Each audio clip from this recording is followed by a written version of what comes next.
Redemption by blood and power, రక్తము మరియు శక్తి ద్వారా విమోచన అనే అంశము ధ్యానించాలని ఆలోచన కలిగి ఉంటున్నట్టుగా దేవుడి తన యొక్క ఆలోచనలు మన మధ్యన వ్యక్తపరచుగాక.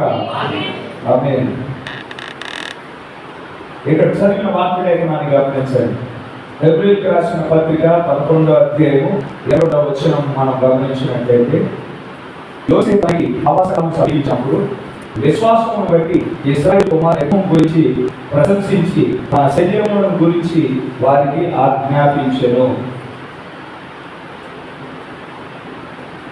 ఈ సంగతులు అపోస్తలుడైన పౌలు ఎక్కడి నుంచి తీసుకున్నాడంటే, ఆదికాండం 50వ అధ్యాయం నుంచి ఈ సంగతులు తీసుకున్నాడు. అపోస్తలుడైన పౌలు ఈ హెబ్రీయులకు రాసిన పత్రికలో ఈ మాటలు ఎక్కడి నుంచి తీసుకున్నాడు? ఆదికాండము 50వ అధ్యాయంలో ఉన్న సంగతుల గురించే మాట్లాడుతూ ఉన్నాడు. అయితే ఈ 50వ అధ్యాయంలో మనం చూసినట్లయితే అప్పటికే యోసేపు తాను మరణించే సమయం వచ్చిందని గ్రహించి ఇజ్రాయేలు సంతానాన్ని పిలిపించి 2 సంగతుల గురించి మాట్లాడారు. మొదటి సంగతి ఏమో అబ్రహాముకి దేవుడు ఇచ్చిన వాగ్దానం గురించి మాట్లాడాడు.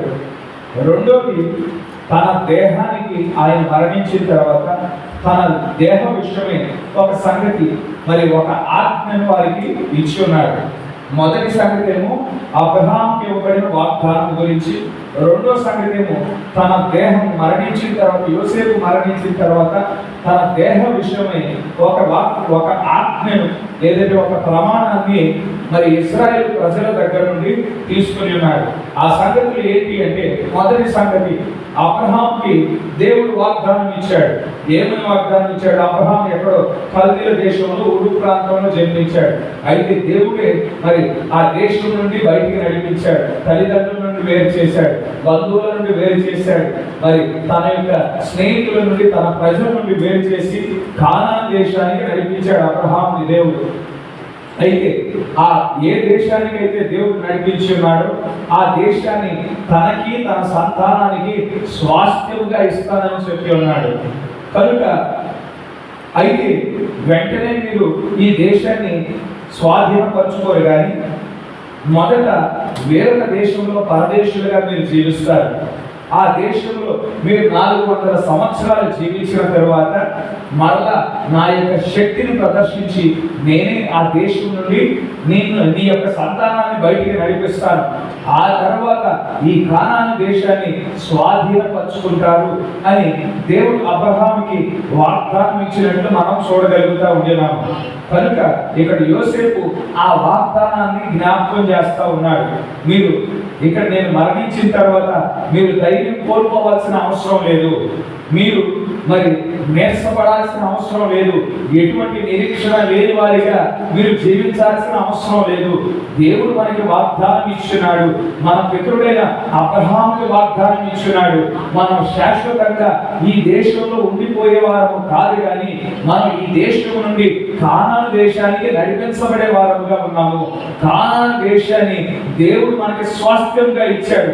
అది మన యొక్క మరి స్వాస్థ్యంగా ఇవ్వటం అంటే ఆ దేశం మీద సమస్త హక్కులు మనకు ఉంటాయి.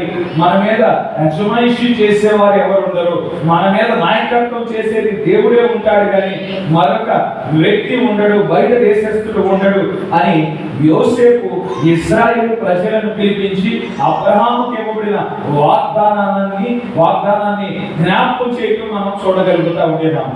అది మొదటి సంగతి మాట్లాడారు. రెండో సంగతి, మరణించే సమయం, యోసేపు మరణించే సమయం వచ్చినది. ఎప్పుడో యవనస్తుడిగా యోసేపు ఐగుప్తు దేశానికి వచ్చాడు. బతుకు కాలానికి మునుపు యోసేపు యవనస్తుడిగా ఉన్నాడు. అప్పుడు ఇంకా వివాహం కూడా కాలేదు. వివాహం కాని సమయంలో దేవుడు ఐగుప్తు దేశానికి నడిపించాడు. ఇప్పుడు వివాహం అయిపోయింది, పిల్లలు కన్నాడు, వృద్ధాప్యంలోకి కూడా వచ్చేసాడు. ఇప్పుడు మరణానికి చేరుకుని ఉన్నాడు. ఇదిగో ఈ దేశంలో నేను మరణించనై ఉన్నాను, నన్ను ఇక్కడే పాతి పెడతారు. అయితే మీరు వాగ్దాన దేశాన్ని స్వతంత్రించుకోవడానికి వెళ్తారు కదా, అప్పుడు ఖచ్చితంగా మీతో పాటు మరి పాతి పెట్టబడిన నా యొక్క దేహాన్ని మీరు మీతో పాటు తీసుకొని వెళ్ళాలి అని వారికి ఒక ఆజ్ఞ ఇచ్చున్నాడు. ఆ విధంగా తీసుకువెళ్ళడానికి గాను ప్రమాణం చేయించుకుంటా ఉన్నాడు. మరి మీరు తీసుకువెళ్ళి ఆ సమయం వచ్చే వారికి ఈ దేహము మట్టిలో కలిసిపోవచ్చు, మరి నా శరీరం కుళ్ళిపోవచ్చు, ఎముకలు మాత్రమే మిగలవచ్చు. ఆ ఎముకలను కూడా మీరు విడిచిపెట్టద్దు, కానీ ఆ ఎముకలను కూడా మరి కానాను దేశానికి తీసుకువెళ్ళండి అని బలంగా వారికి చెప్పి ఉన్నాడు, ఆజ్ఞ ఇచ్చున్నాడు, మరి ప్రమాణం చేయించుకున్నాడు. ఎందుకంటే ప్రమాణం చేయించుకున్నాడు అని మనం ఆలోచన చేసినట్లయితే, దేవుడు యోబుకి ఒక ప్రత్యక్షతనిచ్చాడు. హల్లెలూయా. యోబు పరీక్షించబడినా కానీ యోబు ఎన్నడూ నోటి ద్వారా పాపం చేయలేదు. అంటే ప్రభువా నన్ను ఎంతలా పరీక్షిస్తావా, ఎంతలా ఇబ్బంది పెడతావా, ఇది నీకేమన్నా న్యాయంగా ఉందా, ఇది నీకేమన్నా ధర్మంగా ఉందా అని దేవుని ఎన్నడూ ప్రశ్నించలేదు. దేవుడిని ఎన్నడూ నిందించలేదు. దేవుడిని ఎన్నడూ ఆ పరిస్థితుల్లో దూషించలేదు. ఇబ్బంది పడినా మరి ఆ పరిస్థితుల్లో ఎంతగానో బాధపడినా కానీ యెహోవా ఇచ్చున్నాడు, యెహోవా తీసుకున్నాడని మరి మాట్లాడుచున్నవాడిగానే ఉన్నాడు. కానీ ప్రతి ఇబ్బంది పరిస్థితుల్లో దేవుని పైన ఆనుకున్న వాడిగానే ఉన్నాడు. కానీ ఎన్నడూ దేవుని దూషించని వాడిగా ఉండేవాడు. అయితే ఏదైతే యోబు నుండి తీసివేయబడిందో అది రెండింతలు ఇవ్వబడటం మనం చూడగలుగుతా ఉండేవాము. అయితే మరి పరీక్ష తర్వాత రెండింతల ఆశీర్వాదం పొందుతున్నాడు. రెండింతల ఆశీర్వాదం మాత్రమే కాకుండా తన యొక్క మరి మృతులలో నుండి లేపబడుట గురించి ఒక దర్శనం పొందుకుని ఉన్నాడు. ఏ సృష్టికర్త అయితే తనను సృష్టించి ఉన్నాడు, ఏ సృష్టికర్త అయితే భూమి యొక్క పునాదులు స్థాపించి ఉన్నాడు, సూర్యచంద్ర నక్షత్రాలను సృజించి ఉన్నాడు, ఆ సృష్టికర్త ఈ భూమి మీదకి విమోచకుడుగా రక్షకుడుగా రానై ఉన్నాడని దర్శనంలో చూశాడు. ఆ విమోచకుడుగా రక్షకుడుగా వచ్చినప్పుడు మరి అప్పటికి యోబు మరణించవచ్చు, మరి సమాధిలో పాతి పెట్టబడవచ్చు, మరి ఆ యొక్క శరీరానికి సంబంధించిన పురుగులు తినివేయవచ్చు, లేదంటే పూర్తిగా దేహము మట్టిలో కలిసిపోవచ్చు. అయినప్పటికీ నా దేవుడు నన్ను మృతుల్లో నుండి లేపుతాడు, నేను సజీవుడిగా నా దేవుడిని నేను చూస్తాను అనే ఒక దర్శనం పొందుకొని ఉన్నాడు. కనుక ఆ యొక్క దర్శనం ఏ విధంగా అయితే యోబు పొందుకొని ఆ యొక్క మృతుల పునరుద్ధానం గురించిన ప్రత్యక్షత యోబు ఏ విధంగా అయితే పొందుకొని ఉన్నాడు, ఇక్కడ యోసేపు కూడా ఒక ప్రత్యక్షతను పొందుకొని ఉన్నాడు. ఆ మృతుల పునరుద్ధానము, మొదటి పునరుద్ధానము మరి ఐగుప్తు దేశంలో ఉండదు, మోయాబు దేశంలో ఉండదు, ఫిలిష్తీయుల దేశంలో ఉండదు, కానీ ఆ మృతుల పునరుద్ధానము అది కానాను దేశంలో జరగనై ఉన్నదని ఒక ప్రత్యక్షతను దేవుని వద్ద నుండి పొందుకొని ఉన్నాడు. కనుక నేను ఆ మృతుల పునరుద్ధానములో నేను ఉండాలి. కనుక నా దేహాన్ని ఐగుప్తు దేశంలో విడిచిపెట్టవద్దు. ఎముకలనైనా కానీ తీసుకువెళ్ళి అక్కడ కానాను దేశంలో పాతి పెట్టండి, అక్కడికే నా విమోచకుడు దిగి వస్తాడు. ఆయన మృతుల్లో నుండి లేచినప్పుడు ఆయనతో పాటు పరిశుద్ధులందరూ లేపబడతారని ప్రత్యక్షత మరి యోసేపు పొందుకొని మరి తన యొక్క దేహ విషయమే వారితో మాట్లాడుతున్నట్లు మనం చూడగలుగుతా ఉంటున్నాం. ఆజ్ఞ ఇస్తా ఉన్నాడు, వారి దగ్గర నుండి ప్రమాణం తీసుకుంటా ఉంటున్నాడు, నా ఎముకలను ఇక్కడ విడిచిపెట్టద్దు, కానాను దేశానికి తీసుకెళ్ళాలి, అక్కడ పాతి పెట్టండి అని అక్కడ వాగ్దానం తీసుకోవటం మనం చూడగలుగుతా ఉంటున్నాం. తరువాత వచనంలో 23వ వచనంలో మోషే పుట్టినప్పుడు అతని తల్లిదండ్రులు ఆ శిశువు సుందరుడై ఉండుట చూచి విశ్వాసమును బట్టి రాజ్యాజ్ఞకు భయపడక 3 మాసములు అతనిని దాచిపెట్టి మొదటి 22వ వచనంలోనేమో యోసేపు గురించి పౌలు మాట్లాడాడు, 23వ వచనంలోనేమో ఇక్కడ మోషే గురించి మాట్లాడుతూ ఉండేవాడు. కనుక యోసేపు మరణించాడు, ప్రమాణం తీసుకొని మరణించాడు. సంవత్సరాలు గడిచిపోయాయి, 10 సంవత్సరాలు గడిచిపోయింది, 20 సంవత్సరాలు గడిచిపోయింది, 30 సంవత్సరాలు గడిచిపోయింది, 50 సంవత్సరాలు గడిచిపోయింది, 100 సంవత్సరాలు గడిచిపోయింది, 200 సంవత్సరాలు గడిచిపోయింది, 300 సంవత్సరాలు గడిచిపోయింది, 350 సంవత్సరాలు గడిచిపోయింది. ఇంచుమించుగా 400 సంవత్సరాలు అవసరం. ఆ సమయంలో అక్కడ బలమైన విశ్వాసులు ఉన్నారు. అమ్రాము, యెహోబేదు, మరి వారు బలమైన విశ్వాసం కలిగిన వారై ఉన్నారు. ఇశ్రాయేలు అందరికీ తెలుసు అబ్రహాంకి ఏ వాగ్దానం ఇవ్వబడిందో వారందరికీ తెలుసు. ఆ వాగ్దానం యోసేపు కూడా జ్ఞాపకం చేస్తూ ఉండేవాడు. యోసేపు బ్రతికుండినంత కాలం జ్ఞాపకం చేశాడు. యోసేపు మరణించాడు. ఆ వాగ్దానాన్ని మరి వారి యొక్క పితరుల ద్వారా అమ్రాము, యెహోబేదులు వారు తెలుసుకున్న వారిగా ఉండినారు.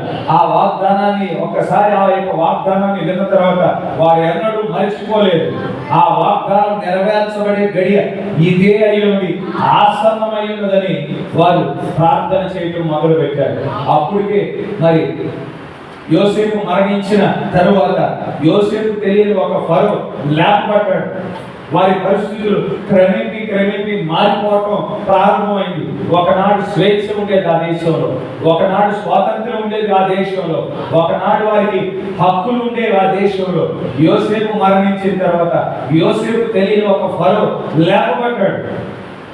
యోసేపు తెలియని ఆ ఫరో లేపబడినప్పుడు ఒక ప్రక్కన ఐగుప్తీయులను చూస్తూ ఉన్నాడు, మరొక ప్రక్కన యాకోబు సంతతి వారిని చూస్తూ ఉన్నాడు. వారు వేరే రకంగా ఉన్నారు చూడటానికి, వీరు వేరే రకంగా ఉన్నారు చూడటానికి. వీరి పద్ధతులు వేరు, వీరి పద్ధతులు వేరు. వీరి ఆచారాలు వేరు, వీరి ఆచారాలు వేరు. వీరు మన దేశానికి సంబంధించిన వారు కాదు. ఈ యొక్క యాకోబు సంతతి వారు మన దేశానికి సంబంధించిన వారు కాదు. మన దేశానికి వచ్చిన వారై ఉన్నారు, వలసదారులుగా వచ్చిన వారై ఉన్నారు. అయితే వీరు మనకంటే వేగంగా విస్తరిస్తూ ఉన్నారు. కనుక వీరు మనకంటే వేగంగా విస్తరించి మన శత్రువులతో చేతులు కలిపితే మనకే ప్రమాదం అని చెప్పి ఆ యోసేపు తెలియని ఫరో ఏం చేశాడు?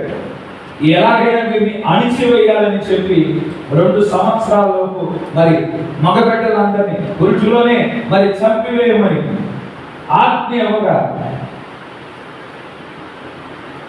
అమ్రాము, యెహోబేదు అదే సమయంలో ప్రభువా వాగ్దానము నీవు అబ్రహాంకి ఇచ్చావు కదా ప్రభువా, ఆ 400 సంవత్సరాలు అయిపో వస్తా ఉన్నది ప్రభువా అని వారు ప్రార్థన చేస్తా ఉన్నారు.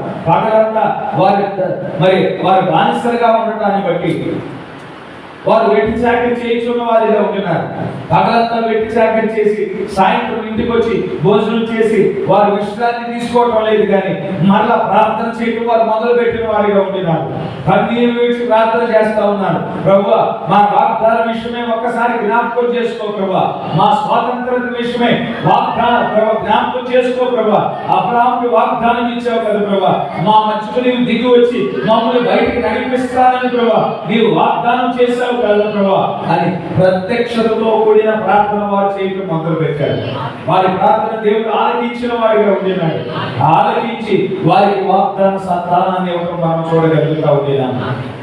ఆ సమయంలో మేము రాజు ఆజ్ఞ ఇచ్చినాడు, ఇశ్రాయేలీకి ఎటువంటి మగ సంతానం ఉండకూడదు అని వాగ్దానం ఇచ్చాడు. అయితే వీరు రాజాజ్ఞకు భయపడకుండా ఇది దేవుడు మేము ప్రార్థన చేస్తే మాకు దేవుడు అనుగ్రహించిన సంతానమై ఉన్నాడు, ఈయన ద్వారా, ఈ బిడ్డ ద్వారా, ఈ శిశువు ద్వారా మా యొక్క విమోచన జరుగుతుంది అని వారు ప్రత్యక్షత ద్వారా విశ్వసించిన వారు అయి ఉన్నారు. కనుక వారు రాజాజ్ఞకు భయపడరా. రాజుకు తెలిస్తే వారి ప్రాణాలే పోతాయి. రాజు ఇక మరణ శిక్ష వేస్తాడు. రాజు మరణ శిక్ష వేయగా రాజును ప్రశ్నించగలిగేవాడు ఎవరు లేరని తెలిసినా కానీ వారు రాజాజ్ఞకు భయపడక వారు 3 మాసాల పాటు మరి మోషేను పెంచడం మనం చూడగలుగుతా ఉంటున్నాము. 24వ వచనం, మోషే పెద్దవాడైనప్పుడు విశ్వాసమును బట్టి ఐగుప్తు దానం కంటే క్రీస్తు విషయమైన ఎంత గొప్ప భాగ్యమని ఎంచుకొని అల్పకాలం పాపభోగం అనుభవించుట కంటే దేవుడి ప్రజలతో శ్రమ అనుభవించుట మేలని యోచించి. ఆనాడు ఐగుప్తు దేశం ధనికమైన దేశంగా ఉన్నది. మోషే కాలంలో ఐగుప్తు దేశం ధనికమైన దేశంగా ఉన్నది, శక్తివంతమైన దేశంగా ఉన్నది, బలమైన ఒక సైన్యము కలిగిన దేశంగా ఉన్నది. కనుక ధనికమైన దేశంలో లోకానికి సంబంధించిన సుఖాలన్నీ ఉంటాయి. కనుక ఐగుప్తీయులంతా ఆ లోకానికి సంబంధించిన సుఖాలలో ఆనందిస్తూ ఉన్నారు, సంతోషించుతున్న వారిగా ఉంటున్నారు. కానీ ఇక్కడ మోషేను మనం గమనించినట్లయితే ఐగుప్తుల మాదిరిగా మరి ఫరో గృహంలో పెంచబడుతున్నాడు కాబట్టి మరి ఐగుప్తుల మాదిరిగా సంతోషించడం లేదు, ఆనందిస్తూ లేదు, ఆ యొక్క సుఖాలను బట్టి ఆనందించి ఎంజాయ్ చేయడం లేదు. మోషేకు తన యొక్క తల్లే దాదీగా నియమించబడి ఉంది. ఆమె చిన్ననాటి నుండి మరి అబ్రహాము దేవుని గురించి, యాకోబు దేవుని గురించి, మరి ఆ యొక్క ఇస్సాకు దేవుని గురించి బోధించడం ప్రారంభించింది. అబ్రహాము ఏ విధంగా కల్దీల దేశం నుండి బయటికి నడిపించబడ్డాడో బోధించడం ప్రారంభించింది. అబ్రహాము పొందుకున్న వాగ్దాన సంతానం గురించి బోధించింది. అబ్రహాము ఇవ్వబడిన వాగ్దానం, కానాను దేశానికి సంబంధించిన వాగ్దానం గురించి బోధించేది. నువ్వు ప్రత్యేకమైన వాడవై ఉన్నావు, దేవుని ద్వారా నియమించబడిన వాడవై ఉన్నావు, మాకు స్వతంత్రత కలుగు చేయడానికి, మాకు విడుదల కలుగు చేయడానికి దేవుడు నిన్ను ఎన్నిక చేసుకుని ఉన్నాడని ఆయనకు బోధించడం ప్రారంభించింది తల్లి. క్రమేపీ దేవుని గురించి వింటున్నప్పుడు మరి విశ్వాసం కలుగుతా ఉంది. మోషేలో వినుట వలన విశ్వాసం కలుగును, దేవుని గురించిన మాటలు వినుట ద్వారా విశ్వాసం కలుగును. కనుక మోషే కూడా మరి ఎప్పుడైతే అబ్రహాము దేవుని గురించి, ఇస్సాకు దేవుని గురించి, యాకోబు దేవుని గురించి వింటా ఉన్నాడు, ఆయన శక్తి గురించి వింటా ఉన్నాడు, ఆయన చేసిన అద్భుతాల గురించి వింటా ఉన్నాడు, తన హృదయంలో ఆ దేవుని గురించి మరి దేవుని పట్ల విశ్వాసం పెరిగిపోయింది. హల్లెలూయా. కనుక విశ్వాసము బలపరచబడిన తర్వాత ఇక మోషే ఫరో యొక్క కుమార్తెగా పిలవబడటానికి, ఫరో యొక్క కుమారుడిగా పిలవబడటానికి ఇష్టపడని వాడిగా ఉంటున్నాడు. మోషే ఏ స్థానంలో ఉన్నాడో ఆ స్థానం పొందుకోవటానికి ఆ దేశంలో నేను యవనస్తులు ఏమాత్రం వెనకాడు. ఎందుకంటే మోషే స్థానంలో ఉంటే అధికారం వస్తుంది, ఐశ్వర్యం వస్తుంది, లోక సుఖాలన్నీ అనుభవించవచ్చు, పేరు వస్తుంది, పలుకుబడి వస్తుంది.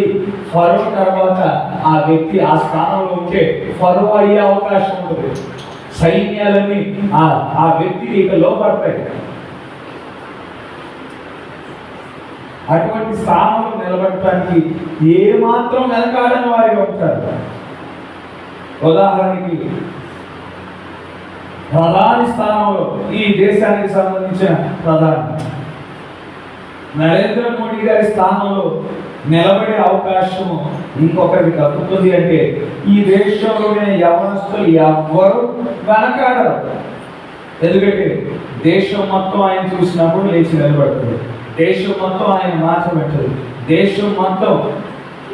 దేశంలోని అధికారులందరూ ఆయన చేతిలో ఉంటారు. ఏ రాజకీయ నాయకుడు వెనకాడడు ఆ స్థానం పొందుకోవటానికి. కానీ ఇక్కడ మోషే ఆ స్థానంలో ఉండినప్పటికీ తనకి ఏదైతే ఇవ్వబడుతుందో, ఏదైతే పొందుకోవడానికి సిద్ధంగా ఉన్నాడో వాటన్నిటినీ తిరస్కరించాడు. ఐశ్వర్యాన్ని తిరస్కరించాడు, అధికారాన్ని తిరస్కరించాడు, లోక సుఖాలను తిరస్కరించాడు, పేరును తిరస్కరించాడు, పలుకుబడిని తిరస్కరించిన వాడిగా ఉన్నాడు. ఏంటంటే ఆ కాలంలో మీద యవనస్తులందరికీ అయోమయంగా ఉండొచ్చు. ఇటువంటి స్థానంలో ఉండి సమస్తాన్ని తిరస్కరిస్తా ఉన్నాడు. ఈ స్థానంలో నిలబడటానికి ఎంతమంది కొట్టుకుంటా ఉంటున్నారు. మోషేకు ఉచితంగా వచ్చినా కానీ అవి ఏమాత్రము వాటి విషయమే ఏమాత్రం ఆశ కలిగలేడు. ఏ విధంగా వీటన్నిటిని ఏ విధంగా తిరస్కరించాడు, దేనిని బట్టి తిరస్కరించాడు అని వారంతా అయోమయంగా మరి మోషే గురించి పిచ్చివాడా వెలివాడా అన్నట్టు అనుకొని ఉంటారు. అయితే మోషే తిరస్కరించడానికి ఒక కారణం ఉన్నది. ఆయన హృదయంలో విశ్వాసం కలిగి ఉండటాన్ని బట్టి సమస్తాన్ని తిరస్కరించాడు.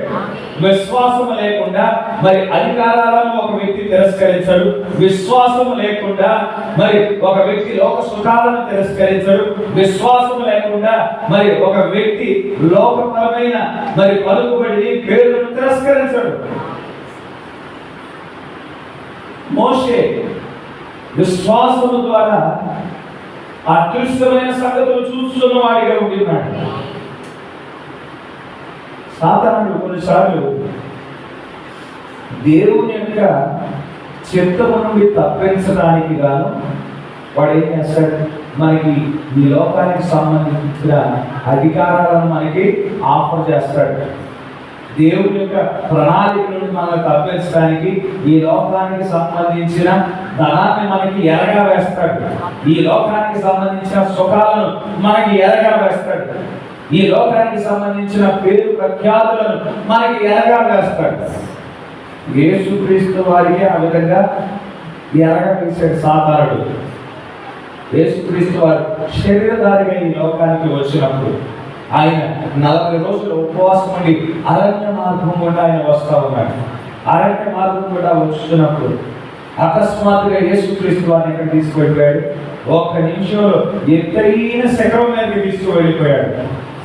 ఒక దర్శనాన్ని యేసుక్రీస్తు వారి సృష్టికర్తగా ఒక దర్శనాన్ని ఇచ్చున్నాడు.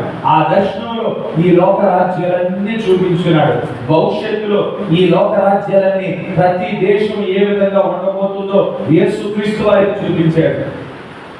భారతదేశం ఏ విధంగా ఉండబోతుంది, అమెరికా దేశం ఏ విధంగా ఉండబోతుంది, మరి ఇంగ్లాండ్ దేశం ఏ విధంగా ఉండబోతుంది, ఆస్ట్రేలియా ఏ విధంగా ఉండబోతుంది, ఆ దేశాలని ఒక్కసారిగా భవిష్యత్తులో ఏ విధంగా ఉండబోతుంది యేసుక్రీస్తు వారికి చూపించడం మనం చూడగలుగుతా ఉన్నాం. వీటన్నిటి నేను పరిపాలన చేస్తా ఉన్నాను. వీటన్నిటిపైన నేను అధికారం కలిగిన వాడనిగా ఉన్నాను. ఈ దేశాలన్నీ నేను ఎవరికి కావాలంటే వారికి నేను ఇవ్వగలుగుతాను. అయితే ఇవన్నీ నీకు ఇస్తాను. అయితే నువ్వు చేయవలసిన ఒక పని ఉన్నది. నాకు సాగిపడి నమస్కారం చేయి, ఇవన్నీ నీకు బహుమానంగా ఇస్తాను అని సాతానుడు చెప్తా ఉన్నాడు. యేసుక్రీస్తు వారు అసలు శరీరధారిగా ఈ లోకానికి ఎందుకు దిగి వచ్చాడు? దేవుని యొక్క ప్రణాళికను బట్టి ఈ లోకానికి దిగి వచ్చాడు. ఆ ప్రణాళిక ఏంటి? పడిపోయిన మానవుని విమోచించడానికి. మానవుడి నిమిత్తం సృష్టి కూడా క్షమించబడి ఉన్నది కనుక మానవుడి స్థానంలో యేసుక్రీస్తు వారు నిలబడాలి. హల్లెలూయా. మరి యేసుక్రీస్తు వారు నిలబడి మానవుడి నిమిత్తం దూషించబడాలి, అవమానపరచబడాలి, హేళన చేయబడాలి, నిందించబడాలి, కొరడాతో కొట్టబడాలి, ముళ్ళ కిరీటాన్ని ధరించుకోవాలి, కలువరి శిలువలో రక్తాన్ని కార్చాలి, ప్రాణాన్ని పెట్టాలి, రక్తాన్ని క్రైదనముగా చెల్లించాలి. మానవుడి నిమిత్తం మానవుని విమోచించాలి, సృష్టిని విమోచించాలి. ఇవన్నీ దేవుని యొక్క ప్రణాళికలో భాగమైనది. ఆ ప్రణాళిక జరిగించుకోకుండా సాతానుడు ఏం చేస్తా ఉన్నాడు? నీకు షార్ట్ కట్ లో ఇవన్నీ నీకు ఇచ్చేస్తాను, ఇవేమి చేయకోకుండా నీకు ఈ రాజ్యాలన్నీ నీకు బహుమానంగా ఇచ్చేస్తాను అని సాతానుడు ఏం చేస్తా ఉన్నాడు? యేసుక్రీస్తు అని దేవుని యొక్క ప్రణాళిక నుండి తప్పించడానికి ఈ లోకానికి సంబంధించి ఆఫర్ చేస్తూ ఉంటాడు. అయితే ఇక్కడ మోషే ఎదురు కూడా దేవుని ప్రణాళిక ఉన్నది, ఇంకొక ప్రక్కన లోకానికి సంబంధించిన అధికారం ఉన్నది, ఐశ్వర్యం ఉన్నది, సుఖం ఉన్నది, పేరు ప్రఖ్యాతులు ఉన్నాయి. విశ్వాసము ద్వారా ప్రత్యక్షతతో ఈ లోకానికి సంబంధించిన తాత్కాలికమైనవి మోషే ఎన్నిక చేసుకోలేదు. ప్రత్యక్షత ద్వారా నశించిపోయేవి మోషే ఎన్నిక చేసుకోలేదు. కానీ దేవుని యొక్క ప్రణాళికలో భాగమై ఉండటానికి ఇష్టపడిన వాడిగా ఉంటున్నాడు. హల్లెలూయా. మోషే సుఖవంతమైన కార్యాలను ఎన్నిక చేసుకోలేదు, కానీ కష్టమైన మార్గాన్ని ఎన్నిక చేసుకోలేని వాడిగా ఉంటున్నాడు. ప్రత్యక్షతలో ఆ కష్టమైన మార్గాన్ని, ఆ మార్గములో నీవు శ్రమ పెట్టబడతావు, ఆ మార్గములో నీవు ఇబ్బందులు పడతావు, ఆ మార్గములో నీవు అనేక మార్లు పరీక్షించబడతావు అని తెలిసినా కానీ మోషే ఆ మార్గాన్ని ఎన్నిక చేసుకునే వాడిగా ఉంటున్నాడు. ఈ వర్తమానంలో నిలిచి ఉండటం కూడా కష్టమైన మార్గమే. ఈ లోకస్తుల మాదిరిగా జీవించడం సులువైన పద్ధతి, సులువైన మార్గమైనది. లోకస్తులకు రెస్ట్రిక్షన్స్ ఏమీ లేవు. వారికి నచ్చినట్టు జీవించవచ్చు, వారికి నచ్చినట్టు వస్త్రధారణ ధరించుకోవచ్చు, వారికి నచ్చినట్టు అలంకరణ చేసుకోవచ్చు, వారికి నచ్చినట్టు సినిమాలకు వెళ్ళవచ్చు, మరి అల్లరితో కూడిన ఆటపాటలకు వెళ్ళవచ్చు, అనేక ఫంక్షన్లకు వెళ్ళవచ్చు, అన్నిటికి వెళ్ళవచ్చు. ఎటువంటి రెస్ట్రిక్షన్ లేదు. కానీ ఈ వాక్యములో నిలిచి ఉండటానికి అనేకమైన త్యాగాలు చేయవలసిన అవసరం ఉన్నది. మనకి నచ్చిన అలంకరణ చేసుకోవడానికి అవకాశం ఉండదు. మనకి నచ్చిన ఈ కాలానికి సంబంధించిన ట్రెండీ బట్టలు, ఈ కాలంలో ఏది ఫ్యాషన్ అయితే ఆ వస్త్రధారణ, ఏ వస్త్రధారణ పెడితే ఆ వస్త్రధారణ ధరించుకునే అవకాశం లేదు. దేవుడు మనకి ఒక నియమాన్ని పెట్టినాడు, ఒక పద్ధతిని పెట్టాడు. ఏ విధంగా మనం వస్త్రాలు ధరించుకోవాలో ఒక పద్ధతిని పెట్టినాడు. మేకప్ వేసుకోవడానికి అవకాశం లేదు. ఆడపిల్లలైతే జుట్టు కత్తిరించుకోవడానికి అవకాశం లేదు. ఈ వర్తమానంలో ఉంటే మీ మగపిల్లలకి మీరు కోరుకున్నంత కట్నాలు రావు, కట్నమే రాదు. మీ ఆడపిల్లలకి మీరు కావాల్సిన, మీరు కోరుకున్నట్టు అందరికీ గవర్నమెంట్ జాబ్ హోల్డర్స్ రాకపోవచ్చు.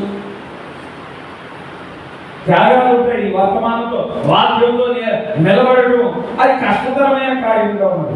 ఏ ఫంక్షన్ లో పెడితే ఆ ఫంక్షన్ కి వెళ్ళడానికి అవకాశం ఉండదు. ఎందుకంటే ఈ లోకస్తులు స్నేహితులే కదా, లోకస్తుల ఫంక్షన్ కి వెళ్తే అక్కడ సినిమా పాటలు ఉంటే ఫంక్షన్ అంతా అయిపోయిన తర్వాత ఇది ఇప్పుడు అలవాటు అయిపోయింది. ప్రతి ఫంక్షన్ లో మ్యూజిక్ పెడతా ఉన్నారు, సినిమా పాటలు పెడతా ఉన్నారు. ఆడోళ్ళు మగోళ్ళు కలిసి అందరూ ఎగరమే వయసు తేడా లేదు, చిన్న లేదు, పెద్ద లేదు. ప్రతి ఫంక్షన్ లో నేను గమనిస్తా ఉన్నాను. ఇక అదే పనిలో ఉన్నారు. ఆ వాతావరణంలో ఒక విశ్వాసి ఉండటానికి అవకాశం లేదు. ఎందుకంటే సాతాను యొక్క అడ్డాలోకి వెళ్ళి నేను సాతానికి లోపడకుండా ఉంటానంటే అసాధ్యం. అసలు సాతాను దగ్గరికి వెళ్ళకూడదు, దూరంగా ఉండాలి. ఏ ఫంక్షన్లు పెట్టి ఆ ఫంక్షన్కి వెళ్ళడానికి అవకాశం లేదు. లోకస్తుల మాదిరిగా ఆచారాలు, లోకస్తుల మాదిరిగా సాంప్రదాయాలు ఆచరించడానికి అవకాశం లేదు. ఈ వాక్యంలో నిలబడటం కష్టతరమైన కార్యంగా ఉన్నది. అయితే మోషే ప్రత్యక్షత ద్వారా తాత్కాలికమైన వాటిని ఎందుకు చేసుకోనక నిత్యమైన వాటి వైపు చూస్తున్న వాడిగా ఉంటున్నాడు. ఇక్కడ మనం తాత్కాలికమైన సుఖముల వైపు మనం చూడక నిత్యమైన వాటి వైపు, నిత్యమైన ఆశీర్వాదాల వైపు మనం చూస్తున్న వారముగా ఉంటున్నాము. విశ్వాసము ద్వారా వాక్యంలో నిలిచి ఉంటా ఉన్నాము.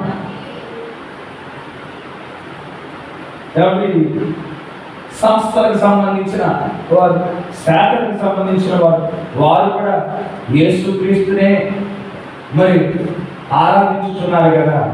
వారు కూడా యేసుక్రీస్తునే వారి యొక్క రక్షకుడిగా, వారి యొక్క విమోచకుడిగా అంగీకరించారు కదా. వారికి మనకి భేదం ఏంటి? వారి విశ్వాసానికి మన విశ్వాసానికి భేదం ఏమిటి అంటే వారిది మేధోపరమైన విశ్వాసము, మనది పరిపూర్ణమైన విశ్వాసం. వారు గొప్ప ఆలోచించే ఏ పనులు చేసినా కానీ వాళ్ళు ఇది మనకు లాభమా కాదా అని మరి ఆలోచించే వారిగా ఉంటున్నారు. మన ఆలోచన ఏ విధంగా ఉంటుందంటే మనకి లాభమా నష్టమా కాదు, మన అంతరంగంలో ఏ వాక్యాన్ని అయితే మనం విశ్వసించుతున్నామో మనం చేసే పని ఇది వాక్యానుసారమైనదా లేదంటే వాక్యానికి విరుద్ధమైనదా, ఆ విధంగా మనం ముందుకు నడిపించబడే వారంగా ఉంటున్నాం. మనకి నష్టం కలుగజేస్తుందా లేదంటే లాభం కలుగజేస్తుందా కాదు, ఇది వాక్యానుసారమా కాదా. అందుకే గడిచిన బుధవారము కొన్ని సంగతులు నేను అక్కడ మొగలాజపురంలో కొన్ని సంగతులు మరి పంచుకొని ఉన్నాను. అందులో ఒక వాక్య లేఖనం చదివి ఉన్నాను. యాకోబు రాసిన పత్రికకు సంబంధించిన వాక్య లేఖనం. ప్రతి వాడును తన స్వకీయమైన దురాశ చేత ఏకబడి మల్లు కల్పబడిన వాడే శోధింపబడును. మానవుల యొక్క హృదయాల్లో అనేక ఆశలు ఉంటాయి. అయితే అన్ని ఆశలు దురాశలుగా పిలువబడవు. ఏ ఆశలైతే వాక్యానికి విరుద్ధమైనవిగా ఉన్నాయో అది మన బైబిల్ యొక్క నేపథ్యంలో దురాశగా పిలువబడతా ఉన్నది. ఆశలు ఉంటాయి. మంచిగా చదువుకోవాలనే ఆశ ఉంటుంది, మంచి ఉద్యోగం పొందుకోవాలనే ఆశ ఉంటుంది, మంచి గృహం నిర్మించుకోవాలని ఆశ ఉంటుంది, మంచి వాహనం కొనుక్కోవాలని ఆశ ఉంటుంది. భౌతికంగా మనం ఈ లోకంలో జీవించుతున్నప్పుడు ఇవన్నీ మనకి అవసరమైన కార్యాలే అయి ఉన్నాయి. అయితే ఇవన్నీ వాక్యానుసారంగా దేవుడిని అడిగితే దేవుడు మనకి అనుగ్రహించువాడై ఉన్నాడు. మంచిగా చదువుకోవడానికి అవకాశం కల్పించువాడై ఉన్నాడు, మంచి ఉద్యోగం పొందుకోవడానికి, మంచి గృహం కట్టుకోవడానికి, మంచి వాహనం కొనుక్కోవడానికి, మంచి వస్త్రాలు ధరించుకోవడానికి, మంచి ఆహారం తినడానికి దేవుడు చూపించువాడై ఉన్నాడు. అయితే వాక్యానికి విరుద్ధమైన ఆశలు కూడా ఉంటాయి. లోకస్తుల మాదిరిగా నేను వస్త్రధారణ ధరించుకోవాలి, వారి వల్లే అలంకరణ, వారి వల్లే మేకప్ కలగాలనే ఆశలు కూడా హృదయంలోనే ఉంటాయి.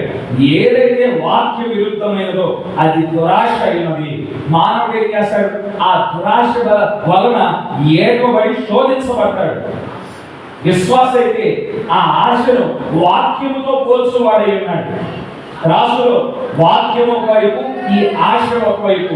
ఇది వాక్యానుసారమైనదైతే అది జరిగించువాడిగా ఉన్నాడు, వాక్య విరుద్ధమైతే దాన్ని తిరస్కరించువాడిగా ఉండేవాడు. ఏదే మనలో అవ్వకు కూడా ఒక ఆశ కలిగింది. సర్పం యొక్క మాటలు వింటే అవ్వకు కూడా ఒక ఆశ కలిగింది. ఆమె కలిగిన ఆశ ఏంటి? నేను దేవతలతో సమానంగా చేయబడాలి, నేను మంచి ఏదో చెడుదో వివేచించగలిగిన దానిగా నేను మార్చబడాలి, నా కనులు తెరవబడాలి అని సర్పం యొక్క మాటలు వినినప్పుడు ఆమె హృదయంలో ఆశ కలిగింది. ఆ ఆశ వాక్య విరుద్ధమైన ఆశ. ఎందుకంటే ఆ ఆశ నెరవేర్చబడాలంటే ఈమె మొదటిగా బుద్ధి జ్ఞానం చెట్టు నుండి తినాలి. అప్పుడు ఆమె కన్నులు తెరవబడతాయి, అప్పుడు ఆమె దేవదూతలతో సమానంగా చేయబడుతుంది, అప్పుడు ఆమెకు మంచేదో చెడేదో తెలియబడుతుంది. ఈ ఆశ నెరవేర్చబడాలంటే వాక్యాన్ని అతిక్రమించాలి. కనుక అది దురాశ అయినది. ఆ దురాశ వలన ఆమె ఏడవబడి ఉన్నది. ఏడవబడినప్పుడు పాపము చేసి ఉన్నది. ఆ పాపము పరిపక్వత్వం చెంది మరణం సంభవించినది. కనుక ఒక నిజ విశ్వాసి తన హృదయంలో వాక్యం ఉంటుంది. ఆ వాక్యంతో ప్రతిదాన్ని పోల్చుకొని వాడిగా ఉంటాడు. ఈ ఆశ నా హృదయంలో కలిగింది, ఇది వాక్యానుసారమా కాదా, వాక్యానుసారమా కాదా. శోధన వస్తుంది. శోధన వచ్చినప్పుడు ఇది వాక్య విరుద్ధమైంది, ఇది కష్టమైనా నష్టమైనా నాకు వద్దు, ఇది ఇబ్బంది అయినా నాకు వద్దు అని ప్రకటనలో చేసే వారిగా ఉంటాడు. కానీ లోకానికి సంబంధించిన వారు మేము క్రీస్తునే విశ్వసించుతున్నాము, మేము క్రీస్తునే ఆరాధించుతున్నామని చెప్పేవారిగా ఉంటారు. కానీ పరీక్షకు వచ్చే వాడికి ఇది మనకి లాభమా నష్టమా, వాక్యాన్ని పక్కనతో చేస్తాడు. ఇది లాభమా నష్టమా, ఇది మనకు అనుకూలం కాదా, దీన్ని బట్టే ముందుకు వెళ్ళేవారిగా ఉంటాడు. అది ఆ వ్యత్యాసము లోకానికి మనకి ఉండిన వ్యత్యాసం, అదే వ్యత్యాసం అయ్యింది. కనుక 26వ వచనం, ఫరో కుమార్తె యొక్క కుమారుడని అనిపించుకొనుటకు ఒప్పుకొనలేదు. ఏదైనగా అతడు ప్రతిఫలము కలుగు బహుమానమునందు దృష్టి ఉంచెను. మోషే ఫరో యొక్క కుమారుడని పిలువబడటానికి ఇష్టపడని వాడిగా ఉంటున్నాడు. ఐశ్వర్యములో ఆనందించడానికి, ఫరో యొక్క ఐశ్వర్యంలో ఆనందించడానికి ఇష్టపడని వాడిగా ఉంటున్నాడు. ఫరో ఇచ్చే అధికారాలలో ఆనందించడానికి ఇష్టపడని వాడిగా ఉన్నాడు. ఫరో ద్వారా వచ్చే పేరు ప్రఖ్యాతులలో ఆనందించడానికి ఇష్టపడని వాడిగా ఉంటున్నాడు. అయితే మోషే కోరుకున్నదేంటి? మోషే దేవుని ప్రవక్తగా పిలువబడటానికి ఇష్టపడతా ఉండేవాడు. దేవుని యొద్ద నుండి మరి రెండు సూచనలు పొందుకోవడానికి ఇష్టపడతా ఉన్నాడు. దేవుని యొద్ద నుండి వర్తమానం పొందుకోవడానికి ఇష్టపడతా ఉండినాడు. దేవుని కొరకు నిలబడినప్పుడు పొందుకునే ప్రతిఫలాన్ని చూస్తూ ఉండినాడు. ఆ ప్రతిఫలం ఏమిటి? పరలోక రాజ్యమే ఆ ప్రతిఫలం అయ్యున్నది. హల్లెలూయా. ఆ ప్రతిఫలాన్ని మోషే చూస్తూ ఉండినాడు. తాత్కాలికంగా ఒక 50 సంవత్సరాలు, ఒక 40 సంవత్సరాలు ఇక్కడ ఐశ్వర్యం ఉండొచ్చు, ఒక 40 సంవత్సరాలు 50 సంవత్సరాలు ఇక్కడ అధికారం ఉండొచ్చు, ఒక 50 సంవత్సరాలు ఇక్కడ సుఖాలు ఉండొచ్చు, ఒక 50 సంవత్సరాలు పేరు ప్రఖ్యాతులు ఉండొచ్చు. అయినా ఇవి తాత్కాలికమైనవి అయి ఉన్నాయి. కానీ దేవుడి పరలోక రాజ్యం అది యుగ యుగాలు, హల్లెలూయా, యుగ యుగాలకు సంబంధించిన కార్యమై ఉన్నది. హల్లెలూయా. ఈనాడు మన ఎదుట కూడా 2 కార్యాలు ఉంచబడటం మనం చూడగలుగుతా ఉండేదాం. లవోదికయలో నిలిచి ఆనందించటమా, లవోదికయ నుండి బయటికి వచ్చి వాక్యము కొరకు నిలబడటమా. లవోదికయలో ఉంటే ఎటువంటి ఇబ్బందులు ఉండవు, ఎటువంటి పరీక్షలు ఉండవు, ఎటువంటి శోధనలు ఉండవు. సమృద్ధిగా ఆహారం ఉంటుంది, మరి అందరితో స్నేహం ఉంటుంది, అందరితో కలుస్తారు, అన్ని ఫంక్షన్లకు వెళ్తారు, అన్ని ఆటలతో కూడిన ఆటపాటల్లో పాల్గొంపులు పొందుకోవచ్చు, సినిమాలకు వెళ్ళొచ్చు, షికార్లకు వెళ్ళొచ్చు. మరి ఏ హీరోయిన్ ఏ వస్త్రం వేసినా, ఏ హీరో ఏ స్టైల్ తీసుకొచ్చినా కానీ అవన్నీ ధరించుకోవడానికి అవకాశం ఉంటుంది.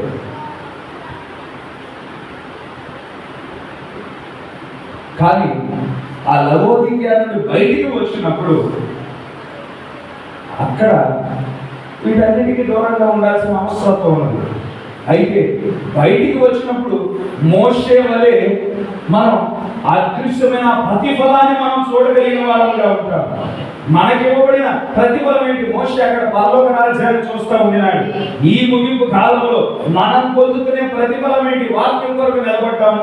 కష్టమైన, నష్టమైన, నిందైనా, అపనిందైనా కానీ వాక్యం కొరకు నిలబడ్డాము. అయితే వాక్యం కొరకు నిలబడటం వల్ల వచ్చిన ప్రతిఫలం ఏంటి అంటే మనం రూపాంతరపు శక్తిని నింపబడతాం, రూపాంతరపు విశ్వాసంతో నింపబడతాం. మన దేహము సజీవులుగా ఉంటుండగానే మార్చబడుతుంది. మన దేవుని మధ్యాకాశంలో కలుసుకుంటాము. ఆయనతో పాటు గొర్రెపిల్ల వివాహ మహోత్సవానికి ప్రవేశిస్తాము. హల్లెలూయా! ఆ గొర్రెపిల్ల వివాహ మహోత్సవంలో ఆయనతో పాటు కలిసి మనం భుజించువారుగా ఉంటాము. 3.5 సంవత్సరాల విధంగా ఆనందించి తిరిగి మన దేవునితో ఈ భూమి మీదకి దిగి వస్తాము. హల్లెలూయా! ఈ భూమి మీదకి దిగి వచ్చే సమయానికి దేవుడు ఏం చేస్తాడు? ఈ భూమిని అగ్నిలో కాల్చి వేసి మన కోసం పూర్వపు స్థితిలోనికి తీసుకువచ్చిన వాడిగా ఉంటాడు. హల్లెలూయా! పూర్వపు నాగరికత తీసుకువస్తాడు. ఆ అపవాదాలు పాపం చేయడానికి మునుపు ఎటువంటి పరిస్థితులు అయితే ఉన్నాయో అటువంటి పరిస్థితులు ఈ భూమి మీద తీసుకురాబడతాయి. అప్పుడు ఈ భూమి మీద మనం అధికారము కలిగిన వారముగా, అపవాదాలు ఎటువంటి అధికారం కలిగి ఉన్నారు? పక్షులు మనకి లోబడతాయి, జంతువులు మనకి లోబడతాయి. హల్లెలూయా! మరి సమస్త సృష్టి మనకి లోబడుతుంది. మనం ఈ భూమిని పరిపాలించు వారముగా ఉంటాం. అది మనం పొందుకునే ప్రతిఫలం. అక్కడ మోషే పరలోక రాజ్యాన్ని చూస్తూ ఉండేనాడు. అదిగో ఆ పరలోక రాజ్యం శాశ్వతమైంది. ఈ ఐగుప్తులో దొరికేదంతా అశాశ్వతము, తాత్కాలికమైనదని అక్కడ తాత్కాలికమైనది ఎన్నిక చేసుకోలేదు, కానీ ప్రతిఫలాన్ని చూస్తున్న వాడిగా ఉండేనాడు.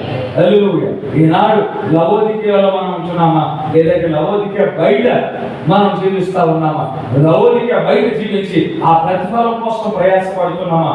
మనం మరి వివేచించుకోవాల్సిన వారమైన లవోదికయలో ఉంటే, లవోదికయలో ఉండినప్పుడు ఆ లవోదికయలో ఎవరిని ఆరాధిస్తారు? క్రీస్తు విరోధి ఆత్మని ఆరాధించే వారిగా ఉంటారు. ఆ లవోదికయలో మరి క్రీస్తు విరోధి యొక్క ఆత్మకే సింహాసనం వేయబడుతుంది. వాడు ఆరాధించబడతాడు. వాడిలో వధువు ఉంటుంది. ఆ వధువులో మరి లవోదికయలో ఉండిన వారంతా భాగం అవుతారు. వాడి ఒక సంఘం ఉన్నది. లవోదికయలో ఉండిన వారంతా ఆ సంఘములో భాగమైన వారిగా ఉంటారు. లవోదికయలో ఉన్న సంఖ్య అధికంగా ఉంటుంది. చిన్న మంద మాత్రము లవోదికయ నుండి బయటకు వచ్చి వారిగా ఉంటారు. యేసుక్రీస్తు వారి శరీరధారిగా ఈ లోకానికి వచ్చినప్పుడు మీకు యేసు అనబడిన ఈ వ్యక్తి కావాలా, బరబ్బా కావాలా అని అడిగినప్పుడు బరబ్బానే ఎక్కువ మంది కోరుకుని ఉన్నారు. కానీ అక్కడ ఒక చిన్న మంద మాత్రము ఈయన యేసు అనే ఈ వ్యక్తి మానవుడు కాదు, కానీ ఆయన దేవుని కుమారుడు అయినాడు, ఆయన సృష్టికర్త అయినాడని గ్రహించి కష్టమైన నష్టమైన ఆయననే కోరుకున్న వారిగా ఉండినారు. నిందైన ఆయనతో గుర్తించబడటానికి ఇష్టపడిన వారిగా ఉండినారు. ఈనాడు క్రీస్తు విరోధి ఆత్మతో గుర్తించబడటానికి ప్రయాసపడతా ఉన్నారు, లేదంటే క్రీస్తుతో గుర్తించబడటానికి ప్రయాసపడుచున్న వారిగా ఉన్నామా? గుర్తించవలసిన అవసరం ఉన్నది. లవోదికయలో ఉండినట్లయితే, లేదంటే సాతాను ఏరియాలో ఉండినట్లయితే బుద్ధి జ్ఞానం ఇచ్చు చెట్టు నుండి మీరు పోషించబడతారు. అదే లవోదికయ నుండి బయటికి వచ్చినట్లయితే జీవవృక్షం నుండి పోషించబడే వారిగా ఉంటారు. కనుక లవోదికయలో ఉన్న వారికి పొదువు, ఎందుకంటే లవోదికయ గురించి ఏమని రాయబడ్డాను? నేను ధనవృద్ధి చేసుకుని ఉన్నాను, నాకు ఏ పొదువ లేదు, నాకు ఏ లోటు లేదు అని భావించుతున్నదిగా ఉండేది. లవోదికయలో విస్తారమైన ధనం ఉండవచ్చు, ఏ కొదువ ఉండకపోవచ్చు, అయితే వారి ధనము ద్వారా దేహం యొక్క మార్పు కొనలేదు. వారి ధనము ద్వారా రూపాంతరపు విశ్వాసాన్ని కొనలేదు. ఆ ధనము ద్వారా పరలోక రాజ్యములో స్థానాన్ని కొనుక్కోలేదు. ఆ ధనము ద్వారా గొర్రెల జీవ గ్రంథంలో వారి పేరుని రాయించుకోలేదు. ఎవరు రూపాంతరపరచబడతారు? ఎవరు పరలోక రాజ్యాన్ని చేరుకుంటారు? ఎవరు గొర్రెపిల్ల వివాహ మహోత్సవంలోనికి ప్రవేశించగలుగుతారు అంటే ఎవరైతే దేవుని యొద్ద నుండి బంగారము, ఈ లోక బంగారము కాదు, ఈ లోక ధనము కాదు, ఎవరైతే దేవుని యొద్ద నుండి బంగారం పొందుకుంటారో, దేవుని యొద్ద నుండి కాటుక పొందుకుంటారో, ఎవరైతే ఆ తెల్లటి నార వస్త్రాన్ని పొందుకుని ఉంటారో, హల్లెలూయా, వారు మాత్రమే ఎత్తబడుటలో ఉంటారు. హల్లెలూయా. దేవుని యొద్దకు మనం మరి సమీపించినప్పుడు ఆయన మన కళ్ళకు కాటుగా ఇచ్చేవాడిగా ఉంటున్నాడు. ఈ లోకానికి ఏ సంగతులైతే మరుగుగా ఉంచబడ్డాయో, ఏ సంగతులైతే వారికి బయలుపరచబడలేదో, ఆ సంగతులు మనం చూడటానికి మన కళ్ళకు కాటుగా ఇచ్చిన వాడిగా ఉంటున్నాడు. అందును బట్టి మనం ఏ కాలంలో జీవిస్తున్నామో మనం గుర్తెరిగిన వారముగా ఉన్నాం. ఏ ఋతువులో జీవించుతున్నామో మనం చూడగలుగుతా ఉంటున్నాము. ఈ కాలంలో మరి యెహోవా నియమించిన భయంకరమైన మహాదినం రావడానికి మునుపు నా దాసుడైన ఏలీయాను మీ యొద్దకు పంపిస్తానని వాగ్దానం చేసిన విధంగా మన కొరకు పంపించబడిన మరి ఏలియా ఆత్మ కలిగిన వ్యక్తిని ఆయన పరిచర్య ద్వారా గుర్తించగలిగిన వారముగా ఉన్నాము. ఆయన వర్తమానాన్ని చేర్చుకోగలిగిన వారముగా ఉన్నాము. ఆ వర్తమానం నిమిత్తం లోకము నుండి వేరుపరచబడిన వారముగా ఉన్నాము. నా జీవితాలు నాశీనపరచబడ్డాయి. హల్లెలూయా. ఆ యొక్క కనులకు ఇవ్వబడిన కాటుక ద్వారానే ఈ సంగతులన్నీ మనం చూడగలుగుతున్నాము. హల్లెలూయా. మన పేరు గొర్రెపిల్ల జీవ గ్రంథంలో రాయబడ్డాయని చూడగలిగాము అంటే ఆ యొక్క కాటుక ద్వారానే. హల్లెలూయా. ఆ సంగతులు చూసి ఆ సంగతులను బట్టి మనం జీవించుచున్నప్పుడు దేవుడు కొన్ని పరీక్షలను అనుమతించాడు. కొన్ని శ్రమలను అనుమతించినప్పుడు, ఆ పరీక్షల గుండా, ఆ శ్రమల గుండా వెళ్ళినప్పుడు క్రీస్తు యొద్ద నుండి మనం బంగారం పొందుకుంటా ఉన్నాం. క్రీస్తు యొక్క గుణలక్షణమే ఆ బంగారం అయినది. క్రీస్తు యొక్క దైవత్వాన్ని మన ద్వారా వ్యక్తపరుచుతున్న వారంగా ఉన్నాము. హల్లెలూయా. మనం వ్యక్తపరిచేది ఈర్ష్యతో కూడిన ఆత్మ కాదు, అసూయతో కూడిన ఆత్మ కాదు, పగలు కాదు, ప్రతీకారాలు కాదు, కానీ విశ్వాసాన్ని వ్యక్తపరుచుతున్నాము, సహనాన్ని వ్యక్తపరుచుతున్నాము, ఆశా నిగ్రహాన్ని వ్యక్తపరుచుతున్నాము, దీనత్వాన్ని, దయాలత్వాన్ని మనం వ్యక్తపరుచుతున్న వారంగా ఉన్నాం.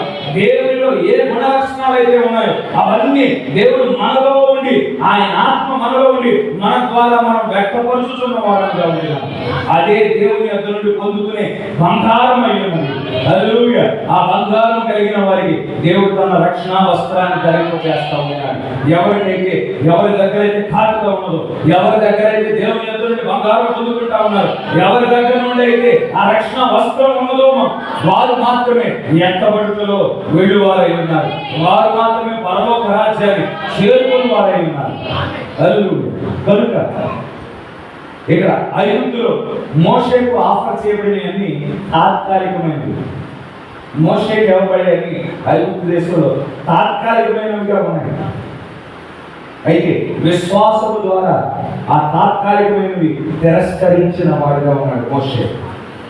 విశ్వాసం అంటే నేను క్రీస్తు యందు విశ్వాసం కలిగి ఉన్నానని చెప్పుట కాదు. బైబిల్ విశ్వాసం అది కాదు. విశ్వాసము అంటే విశ్వాసాన్ని బట్టి క్రీస్తు విషయమైన నింద అనుభవించడం, దేవుని ప్రజల నిమిత్తమై శ్రమ అనుభవించడం విశ్వాసం అయినది. విశ్వాసం ద్వారా క్రీస్తు విషయమైన నింద మోషే అనుభవించడానికి సిద్ధపడిన వాడిగా ఉన్నాడు. దేవుని ప్రజల విషయమై మరి ఆ యొక్క శ్రమను అనుభవించడానికి సిద్ధపడిన వాడిగా ఉంటున్నాడు. అది విశ్వాసమై ఉన్నది.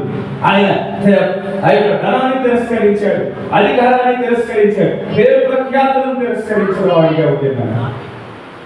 విలియం బ్రహ్మం గారు కూడా అదే కార్యాన్ని మోషే ఏం చేశాడు, ఈ కాలం వర్తమానికుడు కూడా అదే చేశాడు. మొదటి 2 ఈడ్పుల్లో ప్రవక్త ద్వారా స్వస్థతలు జరిగించబడ్డాయి, హృదయ రహస్యాలు బయలుపరచబడ్డాయి. అవి చూసి పెంతెకొస్తు సంస్థ వాళ్ళు ఏ రకమైన కానీ ఈ దైవజనుడు ఎదుట నిలవలేకపోతామని అని ప్రవక్తకు మరి వ్యాప్తంగా మీటింగ్స్ ఏర్పాటు చేశారు. ఖర్చాలే, లైట్ ఛార్జీలు అలాగే, మరి రూమ్లు, మరి బుక్ చేయడం వాళ్ళ డబ్బులతోనే. ఏ దేశంకి వెళ్ళినా కానీ ఆ దేశంలో ప్రవక్త గారు వెళ్ళడానికి మునిపే ఏర్పాట్లన్నీ చేసేసేవాడు. ఇక ప్రవక్తను నిలబెట్టేవాడు. ఆయన ప్రార్థన వరుసలో మరి ప్రజలు రమ్మనేవారు. అందరికి ప్రార్థన చేస్తే ప్రతి ఒక్కరు వెంటనే స్వస్థత పొందుకున్నారు. మొదటి ఈడ్పు ఆ విధంగా జరిగిపోయింది. రెండో ఈడ్పులో హృదయ రహస్యాలు మరి చెప్పడం, జీవిత రహస్యాలు చెప్పడం, దానిని బట్టి పెంతుకొస్తు వారు ఎంతో సంతోషించారు, ఆనందించారు. మూడో ఈడ్పులో వాక్యం బోధించడం వచ్చింది. వాక్యం ద్వారా సరిచేయబడటం వచ్చింది. ఎప్పుడైతే ఆ వాక్యము ప్రవక్త పొందుకున్నాడు, ప్రవక్త సంఘం సంస్థగా మార్చబడటం అది వాక్యానుసారం కాదు, అది సాధారణ కార్యమై ఉన్నది. ఎప్పుడైతే బోధించినాడో ఈ సంస్థలలో ఉండిన వారంతా వారు అభ్యంతరపరచబడ్డారు. వారి మనోభావాలు దెబ్బతిన్నాయి. వెంటనే వాళ్ళంతా ఒక గుంపుగా అయిపోయి, నీ మాటలు నువ్వు వెనక్కి తీసుకుంటావా, సరే, లేదంటే నేను బాధ్యత చేసేస్తాం, నీ మీటింగ్స్ ఎక్కడ జరగకోకుండా ఇక మేము స్పాన్సర్ చేయం అని ప్రవక్త దగ్గరికి వచ్చినప్పుడు ప్రవక్త గమనించాడు. నీవు కనుక నీ మాటలు వెనక్కి తీసుకొని నీవు కనుక ఆ యొక్క క్షమాపణ చెప్పినట్లయితే నీ బ్యాంక్ అకౌంట్లో $10 మిలియన్ వేస్తాం. ఇక నీకు నీ జీవితంలో డబ్బుకి డోకా ఉండదు. ఇక మిగిలిన ఆ యొక్క మీటింగ్స్ అన్ని మేమే చూసుకుంటాం. ఫ్లైట్ ఛార్జీల గురించి ఆలోచించాల్సిన అవసరం లేదు, హోటల్ గురించి నువ్వు ఆలోచించాల్సిన అవసరం లేదు, నీ ఇల్లు గురించి ఆలోచించాల్సిన అవసరం లేదు. వీటన్నిటితో పాటు అదనంగా నీ బ్యాంక్లో $10 మిలియన్ వేస్తాం. అయితే నువ్వు చేయవలసింది, నేను తప్పు మాట్లాడాను, సంస్థల గురించి తప్పు మాట్లాడాను, అది నా తప్పిదం, నన్ను క్షమించని చెప్పాలని ఈ సంస్థల వారంతా ఏకముఖుడు మాట్లాడినప్పుడు అది ప్రత్యక్షత ద్వారా, దేవుని యొక్క ప్రత్యక్షత ద్వారా నేను మాట్లాడిన మాటలే ఉన్నాయి.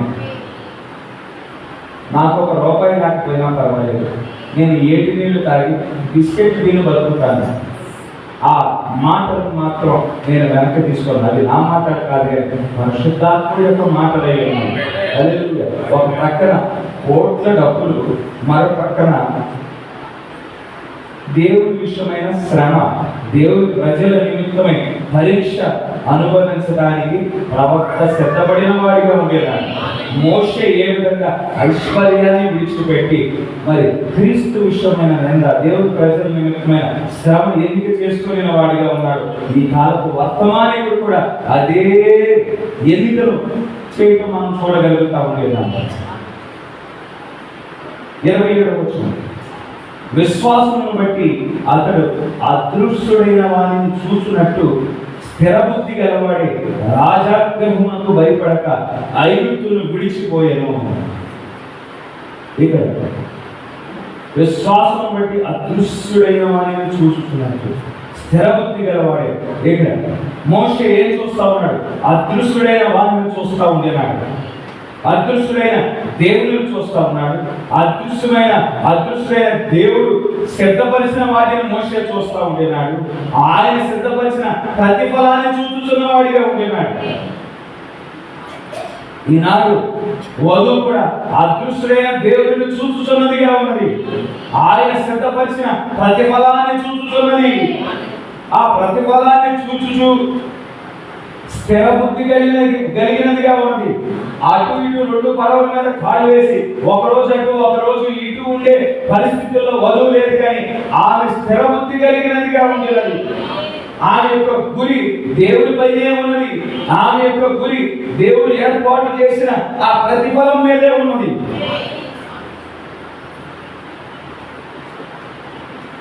అదృశ్యమైన సంగతులు చూడటానికి కూడా దేవుడే కృప చూపించాలి. లోకానికి సంగతి లేని 1963లో మా దేవుడు ఆయన బలిష్ఠుడైన దూతగా దిగి వచ్చాడు. తెరవబడిన పుస్తకంతో దిగి వచ్చాడు.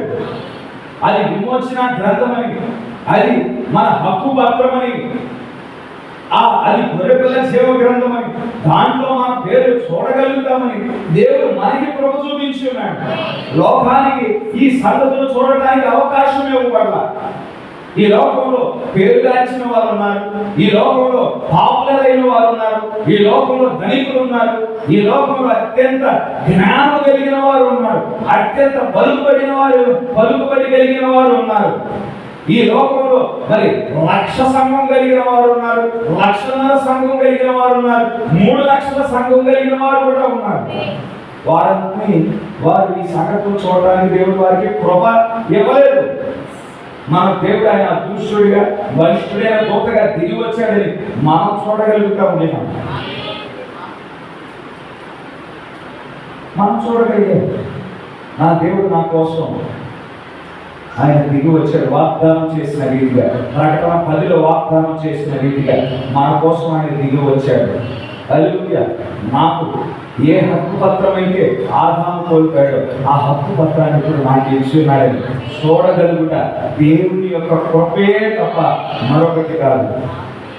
28వ వచనం, తొలిచూలు పిల్లలను నాశనం చేయువాడు ఇశ్రాయేలీయులను మొట్టమొదటి నిమిత్తము అతడి విశ్వాసమును బట్టి పస్కాను రక్త ప్రోక్షణ ఆచరణను ఆచరించేను. ఇక్కడ ఈ 22 నుండి 29 వరకు వచనాన్ని హెబ్రీయులకు రాసిన పత్రిక 11వ అధ్యాయం మనం చదివిన 22 నుండి 29 వరకు చదివాము.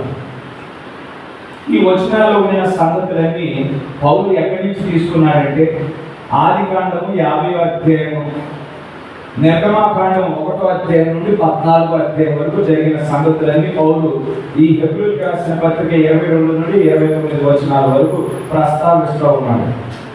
సొంతగా రాసిన కార్యాలు కాదు, కానీ పౌలు ఆదికాండం నుండి ఆఖరి అధ్యాయంలో నుండి కొన్ని సంగతులు తీసుకున్నాడు. నిర్గమాకాండం 1వ అధ్యాయం నుండి 14వ అధ్యాయం వరకు మరి సంగతులన్నీ తీసుకొని ఇక్కడ ప్రస్తావించడం మనం చూడగలుగుతా ఉన్నాం. కనుక ఇక్కడ సంహారపు దూత ప్రవేశించడం గురించి ప్రస్తావిస్తూ ఉన్నాడు.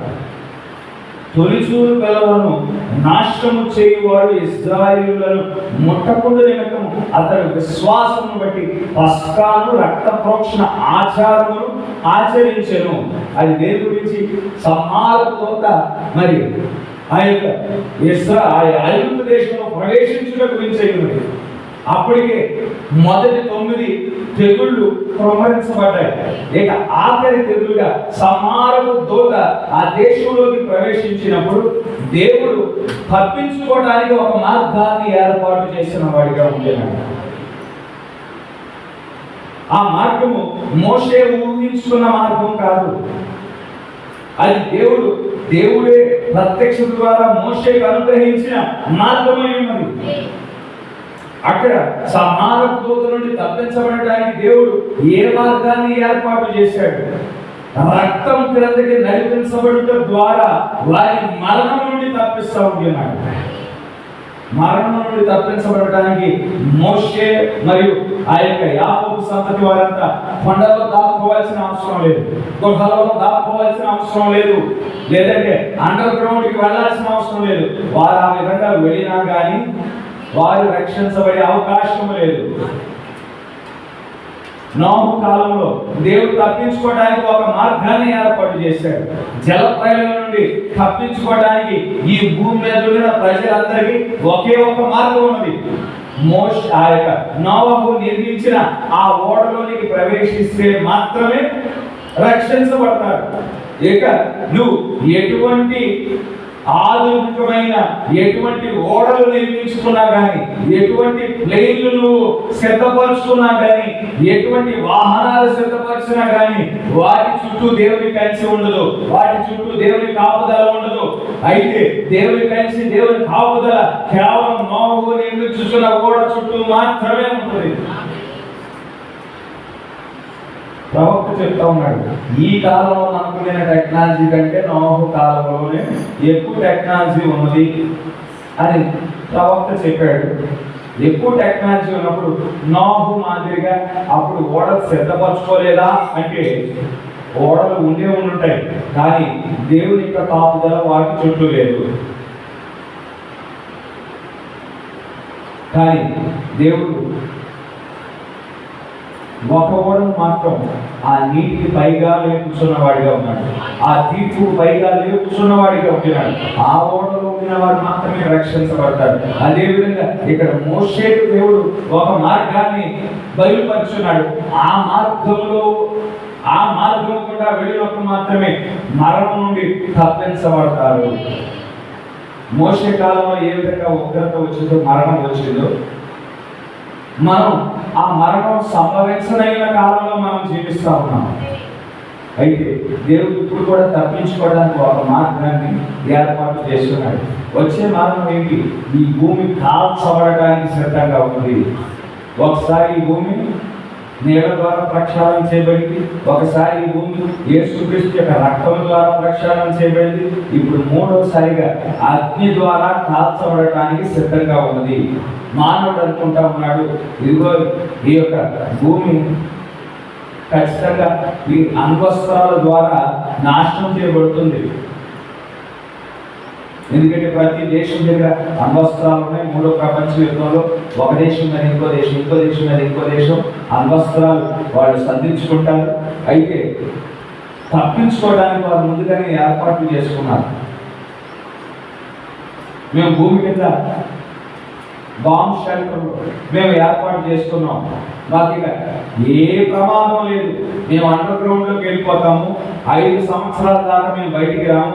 5 సంవత్సరాలకు సంబంధించిన ఆహార నిల్వలన్నీ దాంట్లో ఇప్పటికే మేము సమకూర్చుకున్నాము అని గొప్పవారంతా అనుకుంటా ఉన్నారు. కొంతమంది మరి భూమి లోపల ఏర్పాటు చేసుకున్నారు, కొంతమంది సముద్రం లోపల ఏర్పాటు చేసుకున్నారు, కొంతమంది అంతరిక్షంలో కూడా ఏర్పాటు చేసుకున్నారు. అయితే దేవుడు అనుమతించే తీర్పు కనుక ఏ మానవుడు తప్పించుకునే అవకాశం లేదు. తప్పించుకోవడానికి ఒకే ఒక మార్గం దేవుడు ఏర్పాటు చేశాడు.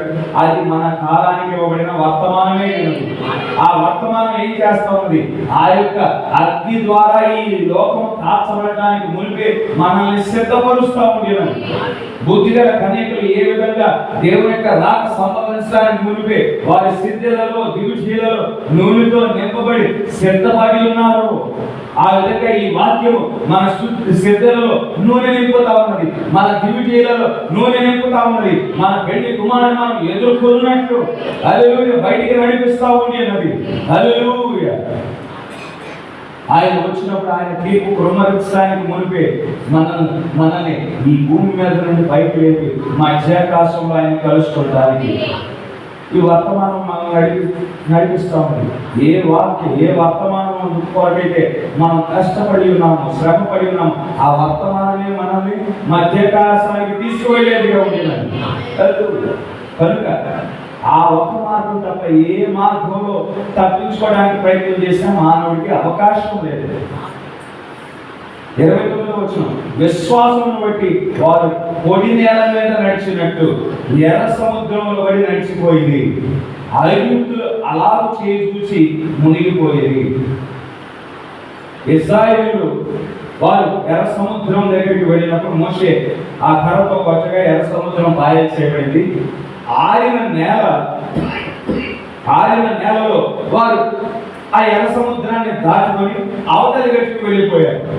అయితే ఇశ్రాయేలీయులు ఏ విధంగా అయితే, యాకోబు సంతతి వారు ఏ విధంగా అయితే ఆరిన నేలలో నడుచుకుంటూ వెళ్ళిపోయారో అదే కార్యం ఐగుప్తీయులు కూడా చేయాలనుకున్నారు. అదే విధంగా ఆరిన నేలలో నడుచుకుంటూ వెళ్ళిపోతాం మనం కూడా అని అనుకున్నారు. వారు చేసిన అదే కార్యాన్ని అనుకరించడానికి ప్రయత్నం చేశారు. అయితే ఇశ్రాయేలు సురక్షితంగా అవతలి గట్టుకు వెళ్ళిపోయారు. ఐగుప్తీయులు మాత్రము చంపబడ్డారు. అదే ఎర్ర సముద్రం ద్వారా చంపబడటం మనం చూడగలుగుతాం. ఏంటంటే వ్యత్యాసం ఏమిటి అంటే, ఒక వ్యత్యాసం ఉంది. ఇశ్రాయేలు అంటే దేవుని వాగ్దానాన్ని జ్ఞాపకం చేసుకునే వారిగా ఉన్నారు. దేవుని వాగ్దానం కొరకు నెరవేరు కోసం వారు ప్రార్థించిన వారిగా ఉంటున్నారు. దేవుడు ఒక ప్రవక్తను పంపించగా ఆ ప్రవక్తకు 2 సూచనలు ఇవ్వగా ఆ 2 సూచనలు చూసి ఈ మోషే దేవుడి ద్వారా పంపించబడిన ప్రవక్తని ఆ ప్రవక్తను చేర్చుకుని వారిగా ఉన్నారు. ఆ ప్రవక్త ఒక వర్తమానాన్ని తీసుకురాగా ఆ వర్తమానాన్ని చేర్చుకుని వారిగా ఉన్నారు. హల్లెలూయా. ఆ వర్తమానం క్రిందకి వారు నడిచిన వారిగా ఉన్నారు. ఆ వర్తమానాన్ని బట్టి వారు ఐగుప్తు దేశం నుండి బయటికి వచ్చిన వారిగా ఉన్నారు. అయితే ఐగుప్తులు ఇశ్రాయేలు ఏ దేవుని అయితే ఆరాధిస్తా ఉన్నారో ఐగుప్తులు ఆ దేవుని ఆరాధించలేదు. ఆ దేవుడు ఏ ప్రవక్తనైతే పంపించాడు ఆ ప్రవక్తను వారు చేర్చుకోలేదు. ఆ ప్రవక్త ఏ వర్తమానం అయితే తెచ్చుకున్నాడు ఆ వర్తమానాన్ని ఐగుప్తులు చేర్చుకోలేదు. వారు ఆ వర్తమానం క్రిందకి రాలేదు. ఆ వర్తమానం ద్వారా బయటికి నడిపించబడలేదు. వ్యత్యాసం అదే. ఏ వర్తమానం క్రింద అయితే ఇశ్రాయేలు ఉన్నారో ఆ వర్తమానాన్ని బట్టి వారు కాపాడబడిన వారిగా ఉంటున్నారు. వీరి దగ్గర వర్తమానం లేదు, వీరి దగ్గర విశ్వాసం లేదు, వీరు ఆ దేవుని ఆరాధించే వారిగా లేదు. గమనించండి. ఈనాడు ఒక పరిస్థితి ఉంది. అనేక మంది పరిశుద్ధ గ్రంథాలు పట్టుకోవచ్చు, అనేక మంది వర్తమాన పుస్తకాలు పట్టుకోవచ్చు. ఈ వాక్యాన్ని స్వీకరించి ఈ వాక్యాన్ని జీవించకుండా రక్షించబడటానికి అవకాశం లేదు. ఈ సంఘానికి రావడం వలన, బైబుల్ పట్టుకోవటం వలన, వర్తమాన పుస్తకాలను పట్టుకోవటం వలన రక్షించబడలేము. కానీ ఈ వర్తమానం ఏమి చెబుతున్నదో, వాక్యం ఏమి చెబుతున్నదో దాన్ని విశ్వసించి మనం జీవించవలసిన వారమై ఉన్నాం. జీవించినప్పుడు ఏ వాక్యం అయితే మనం జీవించేవారముగా ఉన్నాం ఆ వాక్యమే మనల్ని అవతలి పెట్టుకు చేర్చుకునేదిగా ఉన్నాం. కనుక వ్యత్యాసం మనం గమనించవలసిన వారమై వీరు అనుకరణ చేసి వారు అదే ఎర్ర సముద్రంలో ఐగుప్తీయులు మరణించిన పరిస్థితుల్లో మనం చూడగలుగుతా ఉంటున్నాం. అయితే ఈ కాలంలో మనల్ని ప్రేమించే దేవుడు ఉన్నాడని గుర్తించుగా ఎంతో మంచిదైనాడు. ఆ దేవుడు ఈ లోకం నుండి మనల్ని వేరు చేశాడు. హల్లెలూయా. లోక పాపం నుండి మనల్ని వేరు చేశాడు. సాంప్రదాయాల నుండి, ఆచారాల నుండి మనల్ని వేరు చేశాడు. ఈ లోకపరమైన మానవుడి ద్వారా మరి సిద్ధపరచబడిన బోధల నుండి మనం వేరుపరచబడిన వారంగా ఉన్నాం.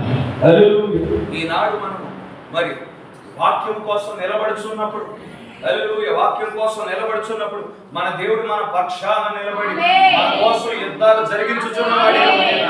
ఈనాడు వాక్యం కోసం మనం ఈ విధంగా నిలబడగలిగి ఉన్నామంటే అది మన సొంత శక్తి వలన కాదు, మన సొంత బలం వలన కాదు, కానీ దేవుని యొక్క ఆత్మ వలనే. హల్లెలూయా. మరి ఈ లోకం చూడని సంగతులు మనం చూడగలిగామంటే మనం ఏదో జ్ఞానవంతులము కాదు. ఈ లోకం చూడని సంగతులు మనం గ్రహించగలిగామంటే మనం జ్ఞానవంతులము కాదు, కానీ దేవుని ఆత్మ యొక్క కృప వలనే. దేవుని యొక్క ఆత్మ అనగా కృప కలుగు చేయడం వలన మనం ఈ సంగతులు చూడగలిగి మన లోకం నుండి వేరుపరచబడిన వారముగా ఉండినాం. కనుక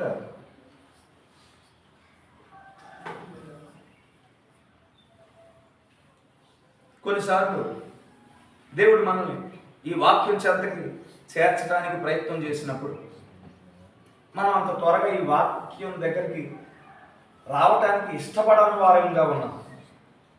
మనం లోకంలో ఆనందించడానికి ప్రయత్నం చేస్తూ ఉంటాం. దేవుడు ఎన్నో అడ్డంకులు పెట్టాడు. ఏదో విధంగా మరి తన కుమార్తెను తన వైపు తిప్పుకోవటానికి దేవుడు అడ్డంకులు పెట్టువాడై ఉన్నాడు. దేవుడు కొన్నిసార్లు మత్తువాడై ఉన్నాడు. ఏదో ఒక రకంగా తన వైపు ఆకర్షించుకోవడానికి ఆయన పని చేస్తున్న వాడిగా ఉన్నాడు. ఆ యొక్క శ్రమలు వచ్చినప్పుడు, ఆ యొక్క పరీక్షలు వచ్చినప్పుడు, ఆ యొక్క మరి ఆ రోగాలు వచ్చినప్పుడు, మరి ఆ పరిస్థితుల్లో మన దేవుని యొక్క సహాయం మనకు అవసరమైనదని మనం గుర్తించి దేవుని వైపు తిరిగినప్పుడు దేవుడు అద్భుతాలు చేయడం ద్వారా, సూచక్రియలు చేయడం ద్వారా మరి మన దేవుడు సజీవుడైన దేవుడై ఉన్నాడని గుర్తించగలిగి వాక్యం వైపు మనం తిరగగలిగిన వారముగా ఉంటుంది. అది కొంతమంది సాక్ష్యమేమో దేవుడు మనం నిర్ణయాలు తీసుకొని, లోకపరమైన నిర్ణయాలు తీసుకొని దేవునికి దూరంగా వెళ్ళిపోయాం. అయితే ఆ మార్గంలో వెళ్తా ఉంటుండగా మనం ఊహించిన విధంగా ఆ మార్గం లేదు. అది మనకి నష్టాన్ని కలిగించే మార్గం, లోకపరమైన మార్గమే. మనకి నష్టాన్ని కలిగించే మార్గంగా ఉంది, మనకి ఇబ్బంది కలిగించే మార్గంగా ఉంది, మనల్ని మరి బాధ పెట్టే మార్గంగా ఉంది. ఆ మార్గం నుండి తప్పించుకోవడానికి ప్రయత్నం చేసినా కానీ తప్పించుకోలేని పరిస్థితుల్లో దేవుడు మనల్ని కొన్నిసార్లు పెట్టాడు. ఎందుకు పెట్టాడు? ఎందుకు వదిలేశాడు? వెంటనే మనల్ని తప్పించుకోకుండా ఎందుకు వదిలేశాడంటే మనలో విధేయత నేర్పించడానికి దేవుడు ఆ విధంగా ఆ పరిస్థితుల్లో మనల్ని కొన్నిసార్లు విడిచిపెట్టిన వాడిగా ఉన్నాడు. మన దేవుని మనం గుర్తించడానికి ఆ పరిస్థితుల్లో మనల్ని విడిచిపెట్టిన వాడిగా ఉన్నాడు. మన హృదయాల మీదకి దేవుని స్తుతి రావటం కోసము మనల్ని విడిచిపెట్టి ఉన్నాడు. మన హృదయంలో దేవుని యందు భక్తి కలగటానికి గాను ఆ పరిస్థితుల్లో మనల్ని విడిచిపెట్టిన వాడిగా ఉన్నాడు. మన హృదయంలో విశ్వాసం కలగటానికి, ప్రభువా నీ సహాయం లేని నేను ఏ మాత్రం ఈ లోకంలో తాళలేను ప్రభువా అని గుర్తించగలగటానికి ఆ స్థితిలో మనల్ని ఉంచిన వాడిగా ఉన్నాడు. ఇక గ్రహించగలిగినప్పుడు దేవుడు ఆ పరిస్థితుల్లో నుండి లేవనెత్తి మనం చేసిన ప్రతి పొరపాట్లను, మనం చేసిన ప్రతి తప్పిదాలను, మనం చేసిన ప్రతి పాపాలను మరుపురాని సముద్రంలో వేసిన ఎన్నడూ పాపం చేయని వ్యక్తితో మరి దేవుడు ఏ విధంగా మాట్లాడతాడో ఆ విధంగానే మనతో మాట్లాడిన వాడిగా ఉన్నాడు. మరి నూతన సృష్టిగా మనల్ని మార్చిన వాడిగా ఉన్నాడు. అటువంటి దేవుడు మన పక్షాన ఉన్నాడని గుర్తించడం ఎంతో మంచిదై ఉన్నది. ఆ దేవుడు వెలుగై ఉన్నాడు. హల్లెలూయా. ఆయన జీవమే వెలుగై ఉన్నది. ఆ జీవము మన జీవితాలకు వెలుగుగా ఉండేది. కనుక గమనించండి, ఆయన ద్వారానే దేవుని సముఖంలో మనం అంగీకరించబడుతున్నాము. క్రీస్తు ద్వారానే ఎలోహీం దేవుని ఎదుట మనం అంగీకరించబడుచున్న వారముగా ఉన్నాము. క్రీస్తు ద్వారా తప్ప మనం అంగీకరించబడలేదు. ఎందుకంటే మనకి ఎటువంటి యోగ్యత లేదు, మనలో ఎటువంటి నీతి లేదు, మనలో ఎటువంటి పరిశుద్ధత లేదు. మన యొక్క జననము అది పాపముతో కూడిన జననమై ఉన్నది. క్రీస్తు ద్వారా మనం అంగీకరించబడ్డాము తప్ప స్వతహాగా మనం వెళ్ళినప్పుడు అంగీకరించబడటానికి అవకాశం లేదు. మోషే అంగీకరించబడాలా, యోగ్యుడిగా చూడబడాలా ఎలోహీం దేవుని ద్వారా. ఏలియా అంగీకరించబడాలా, యోగ్యుడిగా చూడబడాలా. అహరోను అంగీకరించబడాలా, యోగ్యుడిగా చూడబడాలా. ఎలోహీం దేవుని చేతిలో 7 ముద్రల ద్వారా ముద్రించబడిన గ్రంథం ఉన్నది. పాత నిబంధనలో ఎంతో మంది పరిశుద్ధులు ఉన్నారు. అయినా కానీ యోహాను పరలోకానికి కొనుక్కోబడినప్పుడు పరలోకంలో కానీ భూమి మీద కానీ ఆ గ్రంథాన్ని తీసుకోవటానికి, ముద్రలు విప్పటానికి ఎవరు యోగ్యులు లేరని యోహాను ఏడ్చుచున్నవాడిగా ఉన్నాడు. ఎందుకంటే స్త్రీ గర్భమున జన్మించిన మరి ఈ శరీర కార్యముల ద్వారా జన్మించిన ప్రతి వ్యక్తి పుట్టుకతో పాపం కలిగిన వాడిగా ఉన్నాడు, పుట్టుకతో అవిధేయుడిగా ఉండినాడు. ఎలోహీం దేవుని ఎదుట నిలబడటానికి యోగ్యత లేదు. ఆయన చేతిలో 7 ముద్రల గ్రంథాన్ని తీసుకోవటానికి యోగ్యులు ఎవరూ లేరు.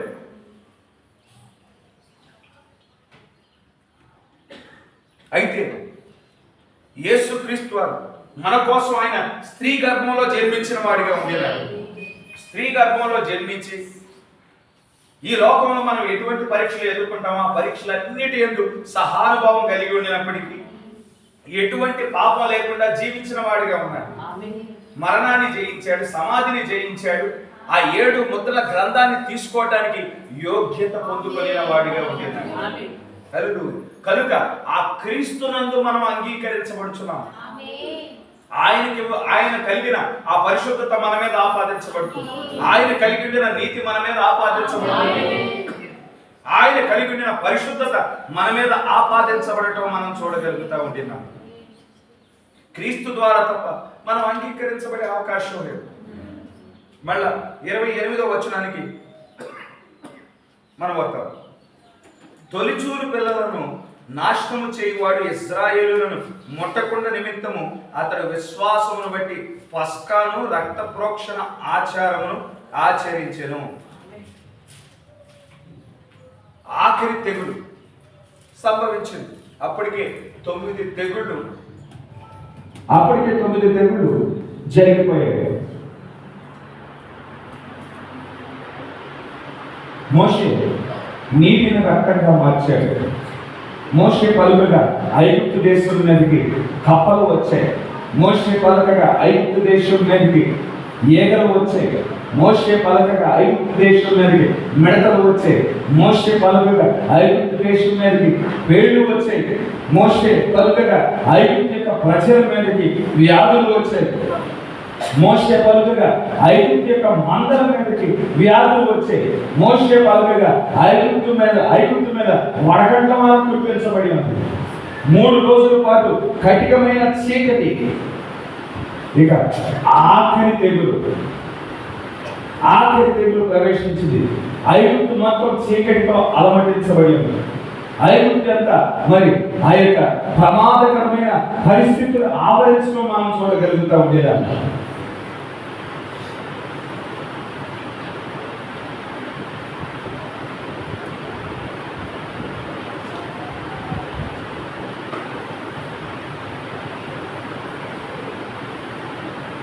అక్కడ మొదటి 2-3 కార్యాలు ఎన్ని అనుకరించడానికి ప్రయత్నం చేశారు. మోషే కర్రను విసరగా పాములుగా మార్చబడ్డాయి. వీళ్ళు కూడా కర్రలు విసిరితే పాములుగా మార్చబడ్డాయి. దాన్ని అనుకరణ చేశారు. మోషే నీటిని రక్తంగా మార్చగా వీళ్ళు కూడా కొంచెం నీరు తీసుకొని రక్తంగా మార్చారు. అక్కడ వరకు అనుకరణ చేశారు. ఇక ఆ పైన కార్యములు ఇక అనుకరణ చేయని వారిగా ఉండినారు. అనుకరణ చేయలేని పరిస్థితి. ఎన్నే ఎబ్రేయులు కూడా ఈ కార్యములు మానవుల ద్వారా జరిగించబడుతున్న కార్యములు కాదు, కానీ ఇది దేవుని శక్తి ద్వారా జరిగించబడుతున్న కార్యాలని వారు కూడా గ్రహించారు.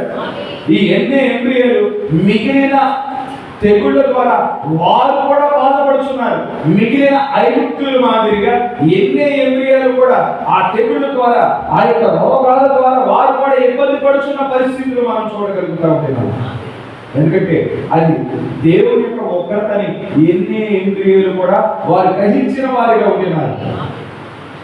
అప్పుడు చీకటి సమయం ఏ విధంగా అలమటించుకునేదో, ప్రమాదకరమైన సమయం ఏ విధంగా వచ్చినదో మళ్ళా చరిత్ర దానికి అంతటి అదే పునరావృతం అవనయ్యున్నది. మళ్ళా అక్కడ ఐగుప్తు దేశంలో ఉన్న ఇశ్రాయేలుకి ఎటువంటి పరిస్థితి అయితే వారు ఎదుర్కొని ఉన్నారో భవిష్యత్తులో కూడా అదే పరిస్థితి వారు ఎదుర్కొని ఉన్నారు. అదే చీకటి అలుపుకొనయ్యున్నది. మోషే మరలా తిరిగి రానయ్యున్నాడు. ఏలియా మరలా ఇశ్రాయేలు కోసం వారు పంపించబడనై ఉన్నారు. అన్యుల యొక్క సమయం ముగించబడింది. అన్యుల కొరకు సువార్త ప్రకటించే ఆ ద్వారము ముగించబడుతుంది. ముగించబడిన తర్వాత ఇక ఇశ్రాయేలులో ఉండిన దృఢతనం తీసివేయబడుతుంది. ఇశ్రాయేలులో ఉండిన నిద్రమంతుగా మనస్సు తీసివేయబడుతుంది. వారి దగ్గరికి మోషే పంపించబడతాడు. ఐగుప్తు వారి దగ్గరికి ఏలియా పంపించబడతాడు.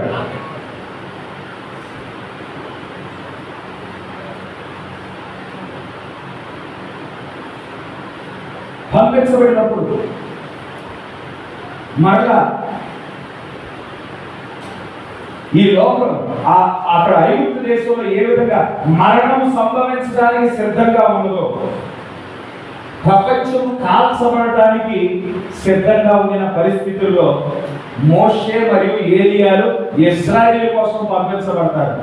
అక్కడ ఇశ్రాయేల్ దేశం మొత్తం కోసం పంపించబడటం లేదు. ఐగుప్తు దేశం మొత్తం కోసం మోషే పంపించబడ్డా. మోషే ఎవరి కోసం పంపించబడ్డాడు? ఐగుప్తు దేశంలో ఎన్నిక చేయబడిన ప్రజలు ఉన్నారు, నిబంధనలో భాగమైన ప్రజలు ఉన్నారు, వాగ్దానం కలిగిన ప్రజలు ఉన్నారు. వారి కోసం మోషే పంపించబడ్డాడు.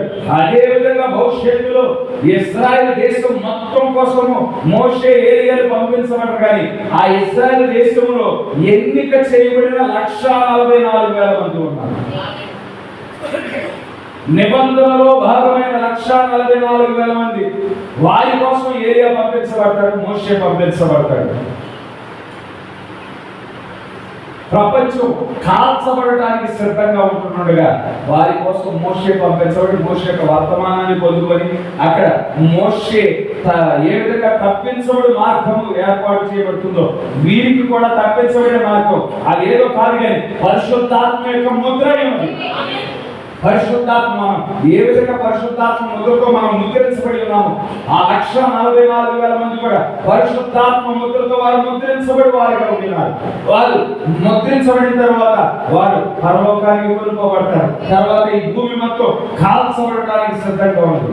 సూర్యుని క్రింద కొత్తది ఏదీ లేదు. చరిత్ర దానికి అంతటి అదే పునరావృతమైంది. ఆఖరి తెగులు అక్కడ మరణం సంభవించింది. ఇక్కడ కూడా భవిష్యత్తులో ఆఖరి తెగులు ఏమిటి? అది మరణము. ఆ మరణానికి సంబంధించిన కాలంలోనే మనం జీవించుతున్న వారంగా ఉంటున్నాం. కనుక ఇక్కడ గమనించండి, మళ్ళా వెనక్కిపోతాం. యోసేపు మరణించడానికి మునుపు వారి అబ్రహాముకి ఇవ్వబడిన వాగ్దానాన్ని జ్ఞాపకం చేసిన వాడిగా ఉంటున్నాడు. జ్ఞాపకం చేసి ఆయన మరణించాడు. ప్రతి సంవత్సరం బహుశా యోసేపు సమాధి దగ్గర వారంతా సమావేశంగా ఉండొచ్చు. యోసేపు చెప్పిన మాటలు ఆయన సమాధి దగ్గర జ్ఞాపకం చేసుకుంటా ఉండొచ్చు. యోసేపు బ్రతికుండినప్పుడు వారికి హక్కులు ఉన్నాయి, వారికి మరి స్వతంత్రత ఉన్నది. వారు సంతోషంగానే ఐగుప్తు దేశంలో జీవించారు. అయితే మోషే మరణించిన తర్వాత క్రమేపీ వారి పరిస్థితి దిగజారింది. వారి స్వతంత్రత పోయింది, వారి హక్కులు పోయాయి, వారు బానిసలుగా చేయబడ్డారు. వారి మీద వెట్టి పన్నులు మోపబడ్డాయి, సాహిత్యంతో కూడిన పన్నులు మోపబడ్డాయి. వారిని చులకనగా చూడటం ప్రారంభించిన వారిగా ఉండినారు. 50 సంవత్సరాలు గడిచిపోయింది, పరిస్థితులు ఏం మార్చడం లేదు. 100 సంవత్సరాలు గడిచిపోయింది, పరిస్థితులు ఏం మార్చడం లేదు. 200 సంవత్సరాలు గడిచిపోయి యోసేపు చెప్పుచున్న పరిస్థితులు ఏం రావటం లేదు. 350 సంవత్సరాలు గడిచిపోయి పరిస్థితులు ఏం మార్చడం లేదు. కొన్నిసార్లు మానవుడు ఏం చేస్తాడంటే దేవుడిచ్చిన వాగ్దానాలను మర్చిపోతాడు. దేవుడిచ్చిన వాగ్దానాలు మర్చిపోయినా కానీ దేవుడు ఆ సమయానికి నిర్ణయించిన సమయం వచ్చినప్పుడు మరలా ఆయనే జ్ఞాపకం చేయవాడై ఉన్నాడు. ఆదిమ సంఘాన్ని గమనించండి. ఆదిమ సంఘాన్ని మనం గమనించినట్లయితే వారు సత్యవాక్యాన్ని వారు కలిగి ఉన్నారు. వారు బోధించే వాక్యము సత్యమైనదై ఉన్నది, రాజీ లేని వాక్యమై ఉన్నది, సంక్రమం చేయబడిన వాక్యముగా ఉన్నది. ఆ వాక్యాన్ని వారు బోధించుతున్నప్పుడు దేవుడే శక్తితో దిగి వచ్చిన వాడిగా ఉన్నాడు. అద్భుతాలు చేశాడు, సూచక్రియలు చేశాడు, మహత్కార్యాలు చేశాడు. యేసుక్రీస్తు వారు ఏ కార్యాలు అయితే చేశారో అపోస్తులు ఆ కార్యాలు చేయించున్న వారిగా ఉన్నారు. ఎవరైనా అస్వస్థతగా ఉంటే వీళ్ళు వెళ్ళి ప్రార్థన చేయాల్సిన అవసరం కూడా లేదు. వీరి నీడ పడినప్పుడు వారు స్వస్థత పొందుకుంటున్నారు. వీరి నీడ పడుచున్నప్పుడు వారు మరణం నుండి లేచుతున్న వారిగా ఉంటున్నారు. క్రమేపీ ఏం జరిగింది? దేవుడు అటువంటి శక్తి కలిగిన వాడని సంఘం మర్చిపోయిన పరిస్థితులు. క్రమేపీ వారు ఏ నామం క్రిందైతే రక్షణ, ఏ నామం క్రిందైతే స్వస్థత, ఏ నామం క్రిందైతే మనకి విమోచనం, ఆ నామాన్ని సంఘం విడిచిపెట్టేసింది. ఒకనాడు పరిశుద్ధాత్మ నాయకత్వంలో సంఘం నడిపించబడేది. ఇప్పుడు పరిశుద్ధాత్మ నాయకత్వంలో నడిపించబడటం లేదు. ఎవరు బాగా చదువుకున్నారు, ఎవరు జ్ఞానవంతులు, వారి మీద ఆధారపడతా ఉన్నది సంఘము. సంఘము సంస్థగా మార్చబడింది. సంఘంలోనికి ఆచారాలు వచ్చేసాయి, సాంప్రదాయాలు వచ్చేసాయి, అన్య పండుగలు వచ్చేసాయి, మరి వాక్య విరుద్ధమైన బోధలు వచ్చేసాయి. సంస్థగా మారిన తర్వాత సంఘము రాజకీయాలతో చేతులు కలిపింది. మీ యొక్క సిద్ధాంతాన్ని ఎవరైతే అంగీకరించట్లేదో వారిని హింసిస్తున్నారు, వారిని దూషిస్తూ ఉన్నారు, వారిని చంపుతున్న పరిస్థితులు. దేవుని గురించి పూర్తిగా మర్చిపోయిన పరిస్థితుల్లో మరలా దేవుడే రంగం మీదకు వచ్చాడు. దేవుడే నీతీకరణ వర్తమానాన్ని ఇచ్చాడు. దేవుడే శుద్ధీకరణ వర్తమానాన్ని ఇచ్చాడు. దేవుడే పరిశుద్ధాత్మ వరములను పునరుద్ధరించాడు. దేవుడే మరలా ఆ పూర్వపు స్థితికి ఈనాడు మనల్ని పునరుద్ధరించడం మనం చూడగలుగుతున్నాము. అపోస్తుల విశ్వాసం వైపు మనం తిప్పబడ్డాము. మొదటి వెలుగు ఏ విధంగా ఉందో మరలా ఒక సర్కిల్లో మళ్ళా మొదటి స్థానానికి తీసుకువచ్చాడు. ఆ మొదటి వెలుగు వలె మనం ప్రతిబింబించడానికి కాదు, తన శక్తితో ఈనాడు నింపుతున్న వాడిగా ఉన్నాడు. అయితే ఈ కాలం సుదీర్ఘంగా ఉండే కాలం కాదు. ఎందుకంటే క్రీస్తు విరోధి ఆత్మ మరింత కుయుక్తితో వస్తా ఉన్నాడు. ఒకేసారి 3 గుణ లక్షణాలు కలిగి ఉన్నాడు. అనుకరణ చేసే ఆత్మగా, సమాధానం లేకుండా చేసే ఆత్మగా, అక్రమమైన క్రయ విక్రయాలు చేసే ఆత్మగా ఒకేసారి ఒకనాటికి ఒక్కొక్క కాలంలో ఒక్కొక్క గుణలక్షణం కలిగి ఉన్నాడు. కానీ ఈ ముగింపు కాలంలో ఈ 3 గుణలక్షణాలు ఒకేసారి క్రీస్తు విరోధి ఆత్మ కలిగి ఉండటాన్ని బట్టి మరింత మోసపూరితంగా ప్రజలను మోసం చేస్తా ఉన్నాడు. అయితే దేవుడు ఏం చెప్తా ఉన్నాడు? ఎన్నిక చేయబడిన వారి నిమిత్తం ఈ కాలం కుదించబడిందని చెప్తా ఉన్నాడు. ఆ మాట మత్తయి సువార్త 24వ అధ్యాయం 21వ వచనంలో మనం చూడగలుగుతా ఉన్నాం. ఒకసారి చదువుదాము. మత్తయి సువార్త 24వ అధ్యాయం 21వ వచనం. లోకారంభం నుండి ఇప్పటి వరకు ఇట్టి శ్రమ కలగలేదు, ఇక ఎప్పుడునూ కలగబోదు. ఆ దినములు తక్కువ చేయబడకపోయిన ఎడల ఏ శరీరం తప్పించుకొనడు. ఏర్పరచబడిన వారి నిమిత్తము ఆ దినములు తక్కువ చేయబడును. ఈ దినములు మన నిమిత్తమే తక్కువ చేయబడతా ఉంది. ఏర్పరచబడిన వారి నిమిత్తము తప్పించబడతాము. ఎందుకంటే ఏ శరీరం తప్పించుకోలేని పరిస్థితులు దేవుడు తన మహాకృపను బట్టి ఈ దినములు మన కోసమే తప్పించడం మనం చూడగలుగుతా ఉండేదాన్ని. తన విమోచన ద్వారా మనల్ని తప్పిస్తూ ఉండినాడు. ఇలాగ మనం ఏ సంగతి గురించి మాట్లాడుతూ ఉండినాము? రక్తము ద్వారా విమోచన, దేవుని యొక్క శక్తి ద్వారా విమోచన ఉన్నది. ఈ నిర్గమాకాండాన్ని మనం గమనించినట్లయితే నిర్గమాకాండము విమోచనకు సాదృశ్యంగా ఉన్న ఆ యొక్క పుస్తకమై ఉన్నది. విమోచనకు నిర్గమాకాండము మరి సాదృశ్యముగా ఉన్న పుస్తకమై ఉన్నది. అందుకే మనం నిర్గమాకాండంలో మనం చూసినట్లయితే అక్కడ ఒక ప్రవక్త పంపించబడ్డాడు. నిర్గమాకాండంలో మనం చూసినట్లయితే ప్రవక్త ఒక వర్తమానాన్ని తీసుకొచ్చిన వాడిగా ఉండినాడు. నిర్గమాకాండంలో మనం చూసినట్లయితే ఒక గొర్రెపిల్ల వధించబడటం మనం చూస్తూ ఉండినాము. ఆ గొర్రెపిల్ల యొక్క రక్తము ద్వారా ఒక ప్రజ, ఒక జనాంగము రక్షించబడటం, రక్తము ద్వారా రక్షించబడటం మనం చూస్తూ ఉంటున్నాము. ఈ నిర్గమాకాండంలో శత్రువు ఒక ప్రజలు, ఒక జనాంగాన్ని బంధించిన వాడిగా ఉండినాడు. ఆ శత్రువు నుండి విడిపించడానికి దేవుడు శక్తితో దిగి వచ్చిన వాడిగా ఉండినాడు. హల్లెలూయా. ఆ శత్రువును తీర్పు తీర్చడానికి ఆయన శక్తితో దిగి వచ్చుట మనం చూడగలుగుతా ఉంటున్నాము. యోసేపు ఎవరి కోసం ఎదురు చూడమని ఇశ్రాయేలుతో చెప్పి ఉన్నాడు. మన దేవుడు శక్తితో దిగి వస్తాడు. అబ్రహాము దేవుడు, ఇస్సాకు దేవుడు, యాకోబు దేవుడు శక్తితో దిగి వస్తాడు. మన శత్రువులను ఆయన తీర్పు తీరుస్తాడు. మన శత్రువుల నుండి మనల్ని విమోచిస్తాడు. మనకి స్వతంత్రత కలుగు చేస్తాడు. హల్లెలూయా. మరణం నుండి తప్పించడానికి రక్తము వాడబడుతుందని ఆ నిర్గమాకాండంలో చెప్పబడటం మనం చూడగలుగుతా ఉన్నాం. కనుక ఈ నిర్గమాకాండము విమోచనకు సాదృశ్యముగా ఉండేది. ఈ సంగతులన్నీ జస్ట్ ఇంట్రడక్షన్ మాత్రమే. మరికొన్ని సంగతులు మనం వచ్చే ఆదివారం చూసుకున్నాము. కనుక ఈ నిర్గమాకాండము విమోచనకు సాదృశ్యంగా ఉంది. రక్తముతో మరణం నుండి తప్పించడాన్ని మనం చూస్తా ఉన్నాము. ఏ శత్రువు అయితే దేవుడి ప్రజలను బంధించాడో ఆ శత్రువుకు తీర్పు తీర్చడానికి దేవుడు శక్తితో దిగి వచ్చినట్టు మనం చూడగలుగుతా ఉన్నాం.